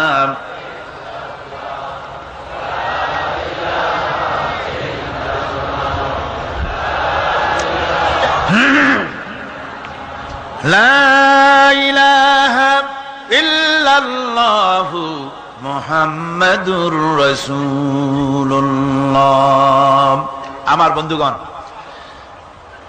রাসূল করিম সাল্লাল্লাহু আলাইহি ওয়াসাল্লামের উপরে স্ত্রী ঈমান আনলেন। খাদেম ছিলেন হযরতে যায়েদ। খাদেম তো তার প্রভুর জন্য জান দিতে পারে, মাল দিতে পারে, মহব্বত করতে পারে, সব পারে। খাদেম ঈমান আনতে পারে না, যেহেতু খাদেমের কাছে তার সাহেবের ইনস এন্ড আউট, তার ভেতর বাইরে সবকিছুই পরিষ্কার থাকে। হযরতে রাসূলের খাদেম ছিলেন হযরতে যায়েদ। হযরত যায়েদ তার উপরে যখন 15 বছর খাদেম ছিলেন রাসূলুল্লাহ, হুজুর যখন তার কাছে দাওয়াত পেশ করলেন, যখন রিসালাতের দাওয়াত পেশ করলেন, তাওহীদের দাওয়াত দিলেন, খাদেম যায়েদ একটু চিন্তা করলেন না, সাথে সাথে পড়লেন লা ইলাহা ইল্লাল্লাহু মুহাম্মাদুর রাসূলুল্লাহ। রাসূলের বন্ধু ছিলেন হযরত আবু বকর সিদ্দিক রাদিয়াল্লাহু তাআলা আনহু। 20 বছরের বন্ধু। কত বছরের বন্ধু? 20 বছর। 20 বছর বসে একজন বন্ধু আর একজন বন্ধুকে চিনতে মোটেই কিছু বাকি থাকে না। হযরত আবু বকর রাদিয়াল্লাহু তাআলা আনহু তার কাছে যখন রাসূলুল্লাহ নবুয়তের দাওয়াত পেশ করলেন, হযরতে আবু বকর রাদিয়াল্লাহু তাআলা আনহু এক মুহূর্ত দেরি করেন নাই, বলেছেন আপনার চরিত্র নবুয়তের চরিত্র। আগেই বুঝতে পেরেছি সাধারণ মানুষের চরিত্র এমন হতে পারে না। তিনিও কালেমা পড়ে মুসলমান হয়ে গেলেন। সাহাবায়ে কেরাম রাসূলের প্রতি এই মহব্বত, এই শ্রদ্ধা তারা পোষণ করেছেন। নবী তার চরিত্র দিয়ে মানুষের সামনে নিজেকে প্রকাশ করেছেন। তার চরিত্র দুই রকম ছিল না, চরিত্র একরকম ছিল। ব্যক্তিগত চরিত্র আর পারিবারিক চরিত্র দুরকম না। তার ব্যক্তিগত যে চরিত্র ওইটাই ছিল তার ঘরের চরিত্র, যেটা ছিল ঘরের সেটাই ছিল বাইরের। হযরত আয়েশা সিদ্দিকা রাদিয়াল্লাহু তাআলা আনহা সাহাবীদের প্রশ্নের জবাবে বলেছেন রাসূলের চরিত্র হচ্ছে কোরআন। রাসূলের চরিত্র কি? কোরআন। রাসূলুল্লাহ এই পৃথিবীতে কেন আসছেন? আসার কারণ হলো তিনি হচ্ছেন আদর্শ। আল্লাহর নবী বলেছেন লাকাদ কানা লাকুম ফি রাসূলিল্লাহি উসওয়াতুন হাসানাহ, তোমাদের জন্য গ্রহণযোগ্য মহত্তম আদর্শ হতেছে তোমাদের রাসূল। তোমাদের রাসূলের ভিতরেই তোমাদের আদর্শ রয়েছে। তার কাছ থেকে তোমরা আদর্শ গ্রহণ করো। তিনি এতিমের আদর্শ, শিশুর আদর্শ, কিশোরদের আদর্শ, যুবকের আদর্শ, তরুণের আদর্শ, বৃদ্ধের আদর্শ, পিতার আদর্শ, নানার আদর্শ, স্বামীর আদর্শ, সেনাপতির আদর্শ, শ্রমিকের আদর্শ, রাষ্ট্রপ্রধানেরও সকলের জন্য আদর্শ। যেই যুগে বেহায়াপনার উলঙ্গপনা দিয়েছিল সমাজ ভর্তি, আল্লাহর ঘর তাওয়াফ করে নারী আর পুরুষেরা উলঙ্গ হয়ে, সেই যুগে রাসূলুল্লাহ যখন কাবা শরীফ রিকনস্ট্রাকশন হচ্ছিল, পুনর্নির্মাণ হচ্ছিল, তখন তিনি বহন করছিলেন পাথরগুলি মাথায় করে। তার চাচা তাকে বললেন, তোমার তো বড্ড কষ্ট হচ্ছে, তুমি এখন এইটাকে ঘাড়ের উপরে, লুঙ্গিটা খুলা ঘাড়ের উপরে রেখে তারপর এটা বহন করো। হুজুর যখন লুঙ্গির গিরায় হাত দিয়েছেন খুলবেন এই চিন্তা করে, ঘাড়ের উপরে রেখে পাথর বহন করবেন, লুঙ্গির গিটে হাত দিয়েছেন, খোলেন নাই। লুঙ্গির গিটের উপরে হাত রেখে তিনি চিন্তা করলেন, এতগুলি লোকের সামনে কাপড়টা খুললে পরে কি শরম হবে। কাপড় তো খোলেনি নাই, শুধু খুললে পরে কি লজ্জা হবে। এই আগাম শরমের অনুভূতিতে মুহাম্মদ সাল্লাল্লাহু আলাইহি ওয়াসাল্লাম বেহুশ হয়ে জমিনের উপরে পড়ে গিয়েছেন। আদর্শ কাকে বলে? শিশুর আদর্শ, কিশোরের আদর্শ, স্বামীর আদর্শ, পিতার আদর্শ, নানার আদর্শ, গোটা পৃথিবীর সমস্ত মানুষের আদর্শ রাসূল করিম সাল্লাল্লাহু আলাইহি ওয়াসাল্লাম। তার কাছে তিনি স্ত্রীদের আদর্শ ছিলেন, তিনি নানার আদর্শ ছিলেন। ইমাম হোসেনকে তিনি কোলে নিচ্ছেন, ঘাড়ে উঠছে বাচ্চা, বুকের উপরে উঠছে। একজন সাহাবী বলছেন, হুজুর বাচ্চা পেলে আপনি এত আদর করেন, আমার তো ৬-৭টা ছেলে মেয়ে, আমি মোটে কোলেও নি না, আর জীবনে একবার সুমাও খাই না, আমার মোটে ইচ্ছাই করে না। হুজুর বললেন, আল্লাহ যদি তোমার দিলের মধ্যে রহম পয়দা না করেন তো আমি কি করতে পারি। হুজুর বাচ্চাকে নিয়ে আদর করছেন। ইমাম হোসেনকে বলছেন, হোসেন কে বড় বলো তো, তুমি বড় না আমি বড়? হোসেন বলছেন, নানাজি আমি আপনার থেকে বড়। আশ্চর্য কথা, তুমি আমার থেকে বড় কিভাবে? হোসেন বলছেন, নানাজি বলুন তো আপনার পিতার নাম কি? হুজুর বলছেন, আমার পিতার নাম আব্দুল্লাহ। হোসেন বলছেন, এই আব্দুল্লাহ এই পর্যন্তই শেষ, আপনি তো আমার পিতার মতো পিতা পান নাই, আমার আব্বার মতো আব্বা আপনার আছে। আমার আব্বাকে বলা হয় আসাদুল্লাহিল গালিব, সমস্ত কাফেরদের জন্য বিজয়ী বীর বাঘ আমার আব্বা। এবং আমার আব্বা সম্পর্কে আপনি বলেছেন, আনা মাদিনাতুল ইলম ওয়া আলিয়ুম বাবুহা, আমি হচ্ছে একটি জ্ঞানের রাজ্য আর আলী হচ্ছে সেই রাজ্যে প্রবেশের প্রধান তোরণ। আমার বাপের মতো বাপ আছে আপনার? হুজুর আশ্চর্য হয়ে গেলেন, বাচ্চা বলে কি? হোসেন বলছেন, নানাজি এবার কন্ত দেখি, এবার বলুন তো দেখি আপনার মায়ের নাম কি? হুজুর বলছেন, আমার মায়ের নাম আমেনা। হযরত হোসেন বলছেন, এই আমেনা পর্যন্তই শেষ, কয়জনে চিনবে কর? আমার মায়ের মতো একটা মা আপনার আছে? আমার মায়ের মতো একটা মা আপনি পেয়েছেন? আমার মাকে চেনেন? আমার মা হচ্ছেন জান্নাতের সাইয়্যিদাতুন নিসা, জান্নাতের সমস্ত মহিলাদের সরদারিনী আমার মা ফাতিমাতুজ জাহরা রাদিয়াল্লাহু তাআলা আনহা। আমার মায়ের মতো একটা মা আপনি পেয়েছেন? হোসেন বলছেন, নানাজি আরো বলবো নাকি? কয় হ্যাঁ বলো। বলছেন, নানাজি এবার কন্ত দেখি আপনার নানার নাম কি? হুজুর বলছেন, আমার নানার নাম আব্দুল ওয়াহাব। হোসেন বলছেন, এবার আপনি মানুষের কাছে জিজ্ঞেস করেন কয়জন এই আব্দুল ওয়াহাব রয়েছেন? আপনি কি আমার নানার মতো একটা নানা পেয়েছেন? আমার নানাকে আপনি জানেন? আমার নানা সাইয়্যিদুল মুরসালিন, আশরাফুল আম্বিয়া, রাহমাতুল লিল আলামিন, বিশ্বনবী জনাবে মুহাম্মদ রাসূলুল্লাহ সাল্লাল্লাহু আলাইহি ওয়াসাল্লাম।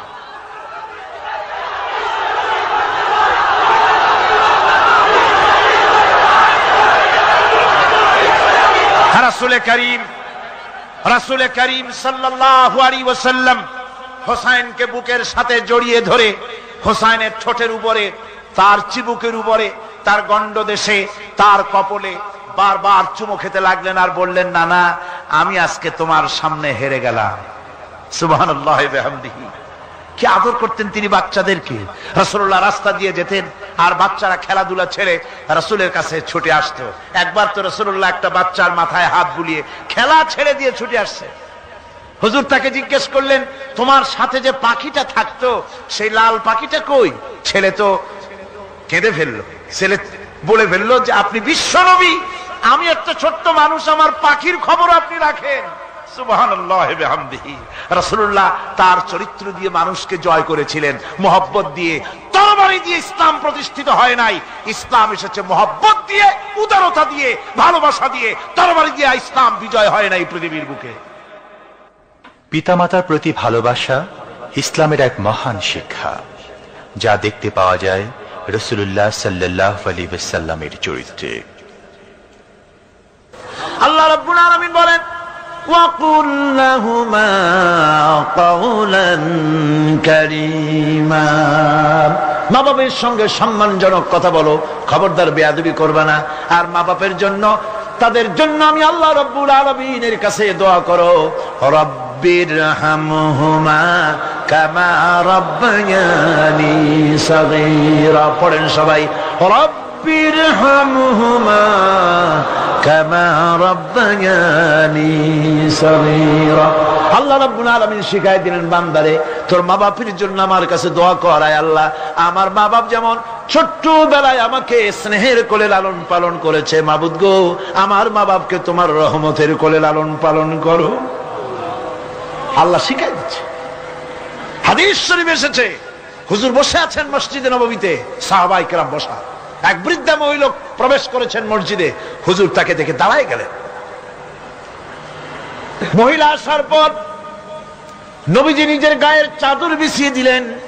মহিলা চলে যাওয়ার পর সাহাবায়ে কেরাম জিজ্ঞেস করলেন, হুজুর একজন সাধারণ মেয়ে লোকের জন্য হুজুর নিজের চাদর বিছাইলেন, বুঝলাম না ফজিলত কি, চিনলাম না মেয়ে লোকটাকে।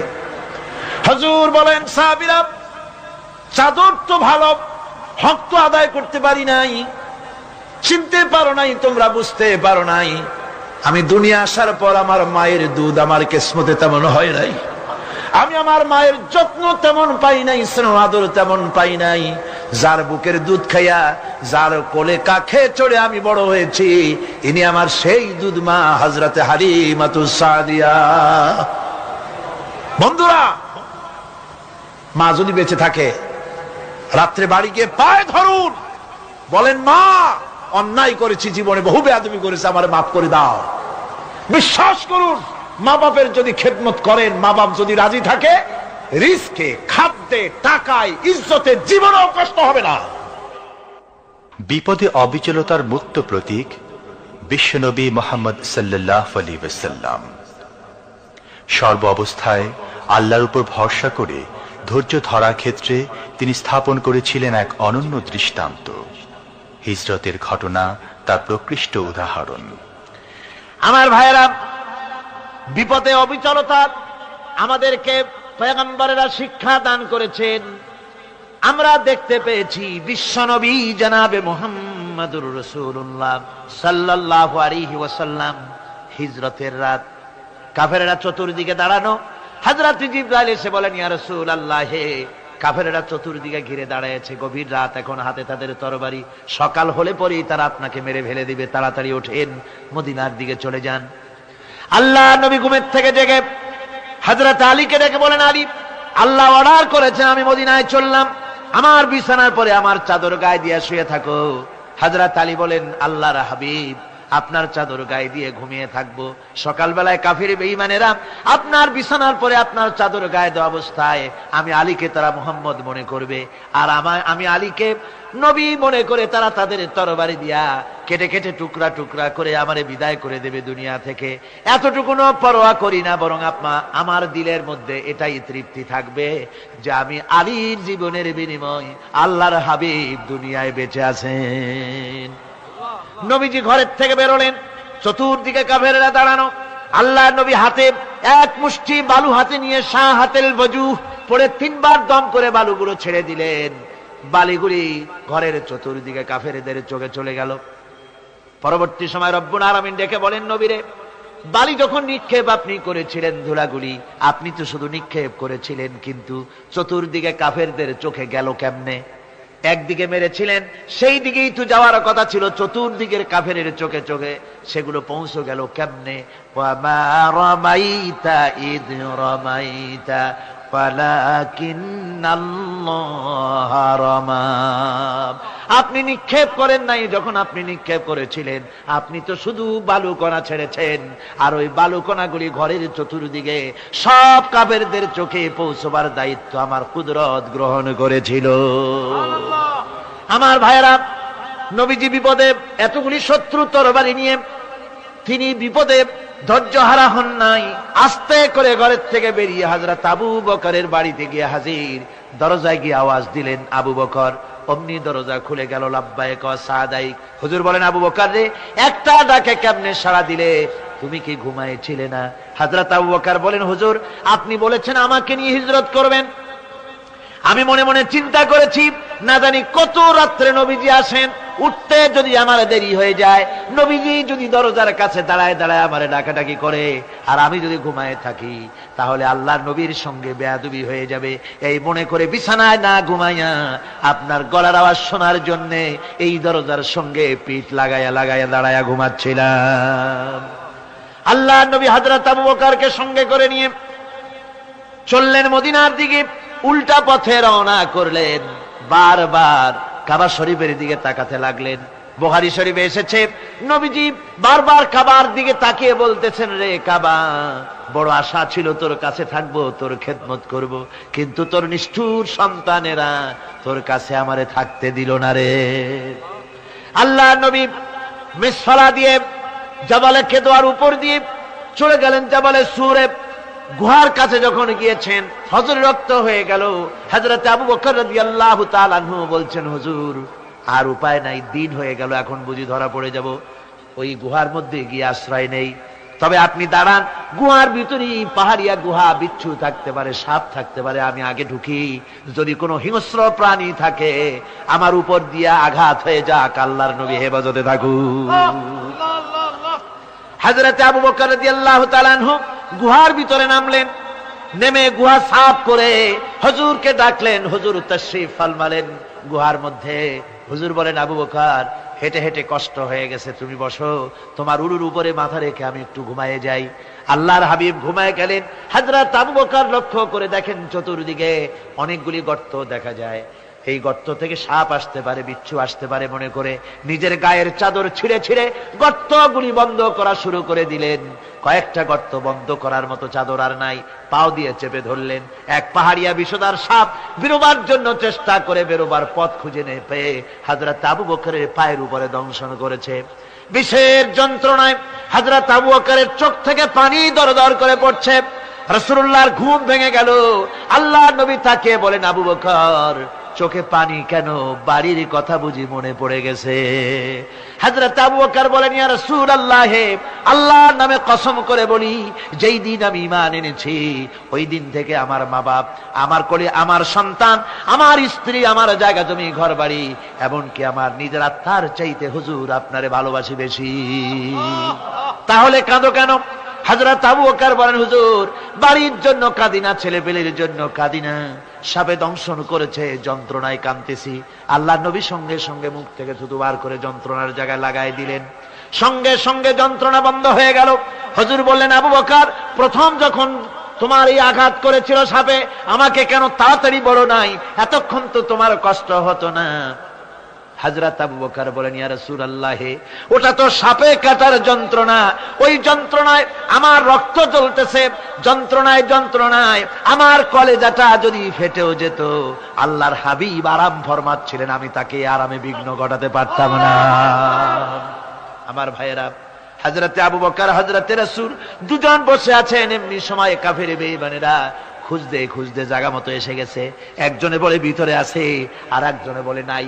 পায়ের যদি থাকবে তাহলে মাকড়সায় জাল বুনালো কি করে, পাখি ডিম পেড়ে বসে আছে কি করে, তাদের সন্দেহ হতে লাগলো। এর মধ্যে নাই, একজন বলে আছে আর একজন বলে নাই। হযরত আবু বকর ভয়ের চোটে কেঁদে ফেলেছেন, হুজুর আর উপায় নাই। এই যে অবস্থা, এই অবস্থার ভিতরে, এই অবস্থার ভেতরেও আল্লাহ নবী এতটুকু ঘাবড়ে যান নাই। শত্রুরা তরবারি নিয়ে এসেছে, সুযোগ পেলেই একটু তাকালি দেখতে পাবে, তুলে মেরে ফেলে দেবে। আল্লাহর হাবিব মোটেই ধৈর্য হারালেন না, এতটুকু হতাশ হলেন না। আল্লাহ পাকের হাবিব তার সাথীকে কি বললেন তখন? কোরআনে কারীম সূরা তাওবার মধ্যে আল্লাহ তা উদ্ধৃত করেছেন মুমিনদের জন্য, ইযহুমা ফিল গার ইয ইয়াকুলু লিসাহিবিহি লা তাহজান ইন্নাল্লাহা মা'ানা। ও আমার সাথী, ও বন্ধু, ভয় করো না, চিন্তা করো না, আমরা মাইনরিটি নই, আমরাই মেজরিটি। তার কারণ আল্লাহ আমাদের সাথে আছেন। সুবহানাল্লাহ। রাসূলুল্লাহ সাল্লাল্লাহু আলাইহি ওয়াসাল্লাম অত্যন্ত সাদাসিধে জীবন যাপন করতেন। হিজরত করে মদিনায় গিয়ে ইসলামী রাষ্ট্র কায়েম করার পরও তার দায়িত্বটা কাটেনি। হাদিসে এসেছে সে কথা। হযরত আবু হুরায়রা রাদিয়াল্লাহু তাআলা আনহু বলেন, আমি রাসূলুল্লাহর কাছে গেলাম, হুজুরকে গিয়ে সালাম করলাম, আল্লাহর নবী সালামের জবাব দিলেন, কিন্তু দেখতে পেলাম মুখ নড়ে, আওয়াজ বেরোলো না। কারণ কি? কাছে গিয়ে দেখি নবীজি ক্ষুধার যন্ত্রণায় কথা বলতেছেন, আওয়াজ বেরোতেছে না। এত ক্ষুধা লেগেছে আল্লাহর নবীর। 2-4 দিন চলে গেছে, খাবার নাই। রাসূলুল্লাহ সমস্ত গনিমতের মাল, যাকাত সদকার মালগুলি, খাদ্য দ্রব্যগুলি দুহাতে বিতরণ করেছেন। নিজের পেটে খাবার নাই, মানুষকে দিতেছেন। দিতে দিতে এশার নামাজ পড়ে নবীজি ঘরের মধ্যে প্রবেশ করে হযরত আয়েশা সিদ্দিকা রাদিয়াল্লাহু তাআলা আনহাকে ডেকে বলেন, আয়েশা রে, সারাদিন কষ্ট করেছি, দারুণ ক্ষুধা লেগেছে, তাড়াতাড়ি করে কিছু খাবার আমারে এনে দাও। হযরত আয়েশা হুজুরের ক্ষুধার্ত শ্রান্ত ক্লান্ত চেহারার দিকে তাকাইয়া হযরত আয়েশা কেঁদে ফেলেছেন। হযরত মা আয়েশা কাঁদেন আর বলেন, ইয়া রাসূলুল্লাহ, হে আল্লাহর নামের কসম করে বলি, আমি আয়েশার ঘরে কোনো পানি ছাড়া কোনো খাবার নাই। এই ছিল রাসূলের আদর্শ। হাদিস শরীফে এসেছে, আল্লাহর নবী বলেন, তোমরা যদি রাষ্ট্রীয় ক্ষমতায় যাও, বাড়ি না থাকলে সরকারি খরচ একটা বাড়ি নিতে পারো। তোমার যদি যানবাহন না থাকে, সরকারি খরচে যানবাহন নিতে পারো। ছেলে মেয়ের কাপড় চোপড়, লেখাপড়া, শিক্ষা, চিকিৎসার জন্য যদি না থাকে, তাহলে তুমি সরকার থেকে নিতে পারো। কিন্তু এর থেকে এক চুল পরিমাণ যদি পাও বাড়াও, সরকারের মাল জনগণের মাল, এর থেকে প্রয়োজনের বাইরে যদি তুমি নিজের জন্য নিতে থাকো, কিয়ামতের দিন আল্লাহর দরবারে চোরের কাতারে তোমারে দাঁড়ানো লাগবে। দুনিয়ায় যত সম্মান পাও না কেন, কিয়ামতে আল্লাহর দরবারে কিসের কাতারে দাঁড়াবে? চোরের কাতারে দাঁড়াতে হবে। রাসূল পাক সাল্লাল্লাহু আলাইহি ওয়াসাল্লাম এমন এক সমাজ কায়েম করেছিলেন। আমার হতাশাগ্রস্ত ছাত্ররা, যেসব ছাত্ররা সমাজতন্ত্র তোমরা করো, যারা সমাজতন্ত্র করতে হতাশাগ্রস্ত হয়েছে, এখন যাব কোথায় বলে হতাশ হয়ে গিয়েছো তোমরা, আমরা তোমাদেরকে দাওয়াত দেই, কোরআনের মাহফিল থেকে দাওয়াত দেই, ফিরে আসো। হতাশ হওয়ার কোনো কারণ নাই। লেনিন মরার, ও মরে গেছে। কার্ল মার্কস মরার, মরে গেছে, পচে গেছে, গলে গেছে, দুনিয়া থেকে শেষ হয়ে গিয়েছে। আল্লাহর নবীর নেতৃত্ব, সূর্য যতদিন উঠবে আর ডুববে, নবীজির নেতৃত্ব শেষ হবে না। ওই নেতৃত্বে আসো, রাসূলের নেতৃত্ব মেনে নাও, কোরআনের শাসন মেনে নাও, তাহলেই শান্তি পাবে তোমরা।